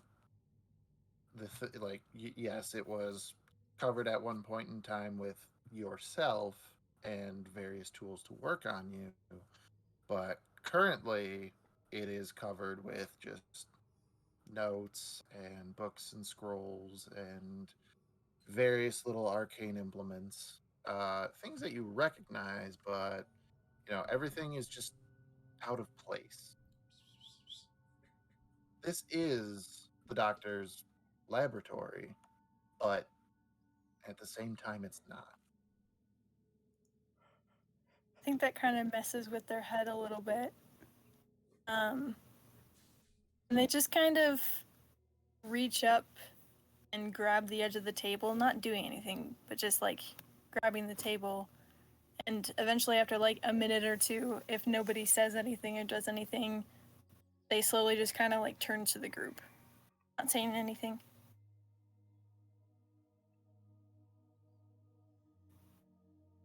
Borrow is probably going to be just leaning in, sensing what Petrichor is doing, just keeping an eye on them, sort of just being there in case they need him.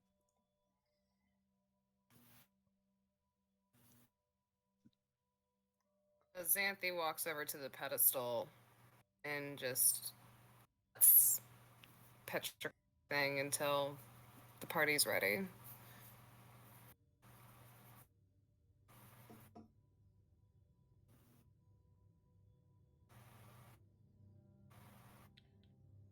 Well, it certainly got quiet here.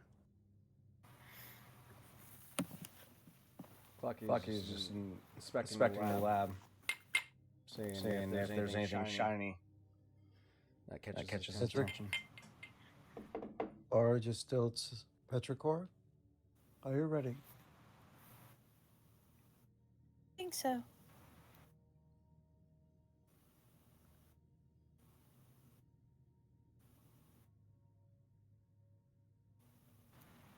Bara just gestures in sort of like the vicinity of where the dial is.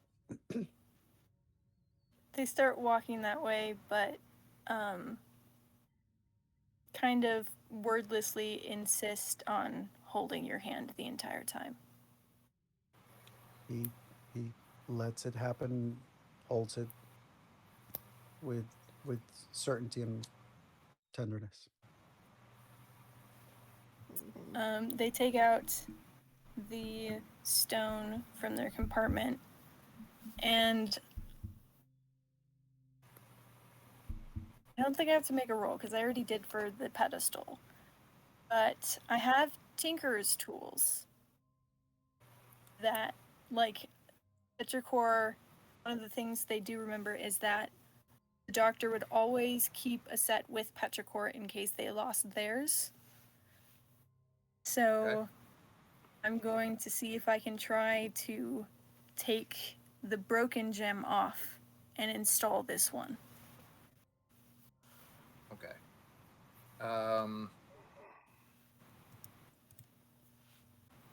Give me a roll that will include your dexterity bonus and also your proficiency bonus. You are proficient with. Yes. I am not proficient with Tinker's tools. Ooh, so this would be. Are you by any chance proficient with sleight of hand? It's a good question. I would allow. Yes, I am. Alrighty, I will allow this to be a sleight of hand check. 14. 14. It takes some time. You are intentionally taking your time with this because you don't want to mess anything up. The half of the original crystal you remove, it is completely inert. You set it to the side, and you take some time lining up the new crystal from the word stone, and you are able to place it directly where you need to, and using your tinker's tools kind of lock it in place. Go ahead and make an Arcana check for me.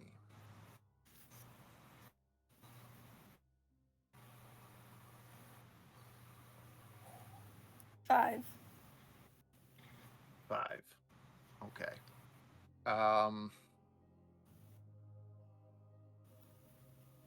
Should have said this earlier, but given that this is about something that you helped work on, you probably should have had advantage on this. So you may roll again and hopefully get higher than a 5. Does she get support of the supporting hand of the blind monk? Well, I mean, that's always 6. there. It's higher. Dang. So nothing stands out. You're kind of looking at this and you're like, all right, should be good to go. New power source is in place. They kind of stare at it for a second, still kind of like foggy minded. So they were paying attention to their technique because they've done this before. But outside of the installation, they're not quite paying attention as much as they probably should be before stepping back off the pedestal and saying, I think it's good.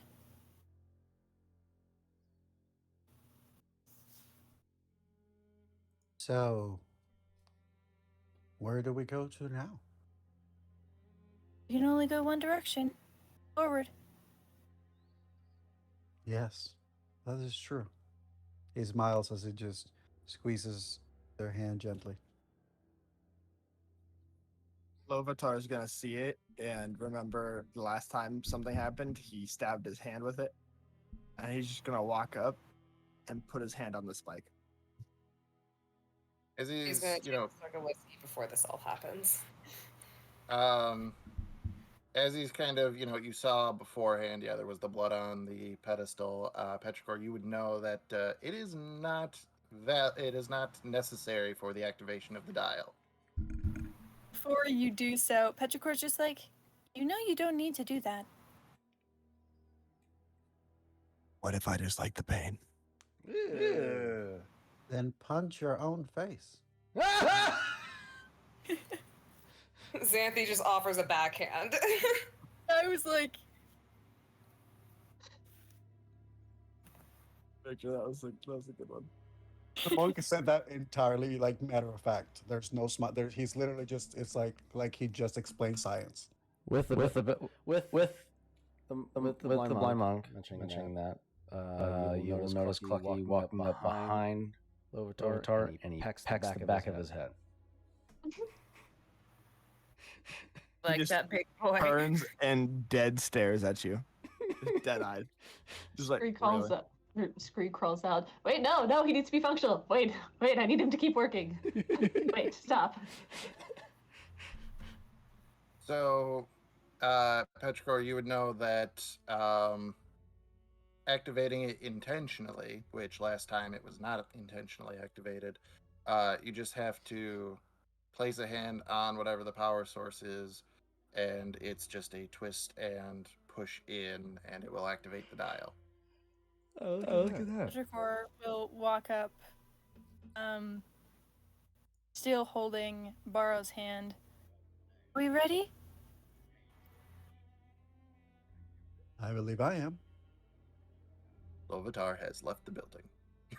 Lovatar already Lovatar left. says yes. Lovatar's like, I'm already gone. Tinker's John just like, I'm Lovatar. Yes.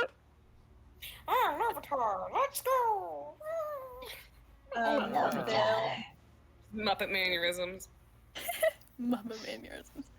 They'll hesitate for a second, slightly doubting their work, but then go to activate it.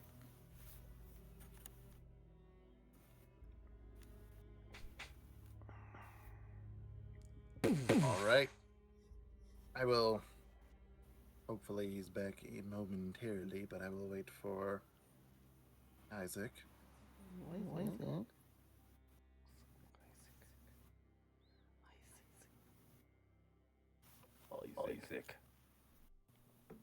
Isaac. Isaac. Batch is a red one. He spaces out. He does this sometimes. Just kind of gotta like keep waving your hand in his face.